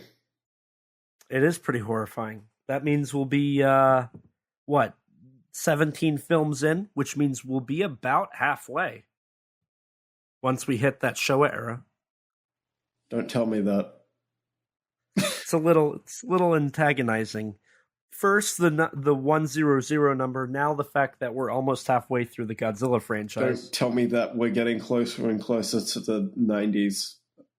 I'm really excited to cover those. I really am. That'll be interesting. But speaking of interesting, we have some interesting stuff to say here at the very end. So allow me to start us off with saying hello, I'm Elijah, and I have a Kaiju and Tokusatsu problem. Joking aside, I am a part of the rotating hosts for Monsters with Attitude. You can check us out on YouTube, where we do monthly live streams talking of Kaiju entertainment. You can also head over to Facebook and join our Facebook group. It's a great place to talk with like-minded people. I'm also a writer. I've written for GodzillaMovies.com and in Kaiju Ramen Magazine. Currently, I write for Kaiju United, and my writing has also been featured in the book Giant Bug Cinema, A Monster Kid's Guide from Bear Manor Media, where I wrote about Hedorah the Three-Headed Monster. Outside of writing and podcasting, I also served as a consultant on the upcoming Titanic Creations officially licensed Yonguri action figure. You can pre-order it at TitanicCreations.com/Yonguri. We are halfway to our goal. We're almost to the next benchmark. Please, if you can, go pre-order it. Help us get to the final benchmark, which is 800 pre-orders. We're sitting at like roughly 350, I want to say. Or no, I think it's 400 now. It's like 420. Please, if you can, go support that. I've also had the privilege to produce bonus features for SRS Cinema. I have worked on Yuzo, the Biggest Battle in Tokyo, and I'm developing materials for Liverleaf and War of the Ninja Monsters, Zeiram vs. Gora on Blu-ray, and I also did an audio commentary for Yuzo, which I just found out very recently that I believe I did mention at the beginning of this. You can buy on any major retailer store the Yuzo Biggest Battle in Tokyo DVD featuring my bonus features. So definitely go check that out. You can order the Blu-rays on srscinema.com. I'm also a filmmaker and YouTuber. You can check out my stuff on my YouTube channel, ET13 Productions, where you can see some of my short films and my old YouTube videos, along with a ever-growing playlist that features all of my appearances on YouTube. I do plan on getting some new videos out eventually, so definitely check that out. I've also appeared in a kaiju movie, a little-known film called Zillafoot from 2021. I made a brief cameo in the film A Skywatcher No. 2. It's got a rating of 3.7 out of 10 on IMDb, so if you want to watch more kaiju, you can buy the Blu-ray on srscinema.com or the DVD from any major online retailer, or just watch it for free on Tubi with ads, or go buy it on Prime. You can also check out my action figure photography on my Instagram at ET13_productions and my ex, the artist formerly known as Twitter, thanks Danny, at the same handle. And Rex, where can people find you at? Well, dear listeners, you can find me on YouTube at RexZeno, on Twitter at Rex_Xenomorph, and on Instagram, Rex_Xeno. And if you want to check out some of my writing, go take a look at the Tokusatsu Network. And as for the podcast, don't forget to rate us on iTunes. That boosts our ratings and helps us get recommended to more people just like you. If you don't have an Apple device, which I don't blame you, I don't. Actually, that's a lie. I'm using a MacBook right now to do this podcast. But you can rate us on Spotify now. To stay up to date with all things Kaiju Conversation related, head over to www.kaijuconversation.com to find our episodes, social media, news, and updates. Follow us on Twitter at KAIJU_CONVERS. If you don't have Twitter, you can follow us on Instagram or like us on Facebook. If you're like me before podcasting and you don't have any social media, lucky you. You can email us at kaijuconversation@gmail.com. all lowercase, all one word, you know the drill. And as always, we'll read your reviews on air for everyone to hear. We also have a Teespring store. Eventually we'll have original artwork on there. But until then, you can sport our awesome logo on a t-shirt or maybe even a coffee mug. Maybe you want to wear it that way. If you'd like to chat with us, check out our Discord server full of others that have similar interests to you. Recently, we had a discussion on our general chat about 1998's design and people's opinions on it. It's a great community full of great people. Don't forget to subscribe to our YouTube channel and hit the bell so you can be notified anytime we upload a video. We sometimes post exclusives to the channel like bloopers for episodes or minisodes talking about news or other subjects. We also have an interview with MechaGodzilla designer Jared Krichevsky on the channel, and I definitely butchered his name, I'm so sorry. And a huge thanks to Rex for editing all of these episodes and all the other content we upload. His links can be found in the description below. Along with Rex, we'd like to give a huge thanks and shout out to Danny DiManna of the Godzilla Novelization Project for his amazing vocals on our theme song. You can support him by following him on Twitter at danzilla93_GNP or visit his website, GodzillaNovelizationProject.com. And a huge thanks to Grattan Conwell from the podcast Giant Monster BS for composing the music for our theme song. You can support him by following the podcast on Twitter at Giant Monster BS or on any podcast platform under the name Giant Monster BS. And with that, we're going to wrap things up here. So thank you guys so much for tuning in. Yet another Godzilla episode under the belt. Godzilla vs. Hedorah. It's been a great discussion. I really enjoyed diving into this movie. It really helped me understand it so much more. I hope everybody else got the same thing out of what I got out of this. So thank you guys so much again for listening. And as always, please remember, life's too short to not talk big. Bye, guys. Bye. We are set, we are in debt, there's nothing to sweat. Life's too short now, baby. And not too big now, baby. Conversation. His name's Elijah, baby. And also Rex now, baby. We love those kaiju, baby. And you will too now.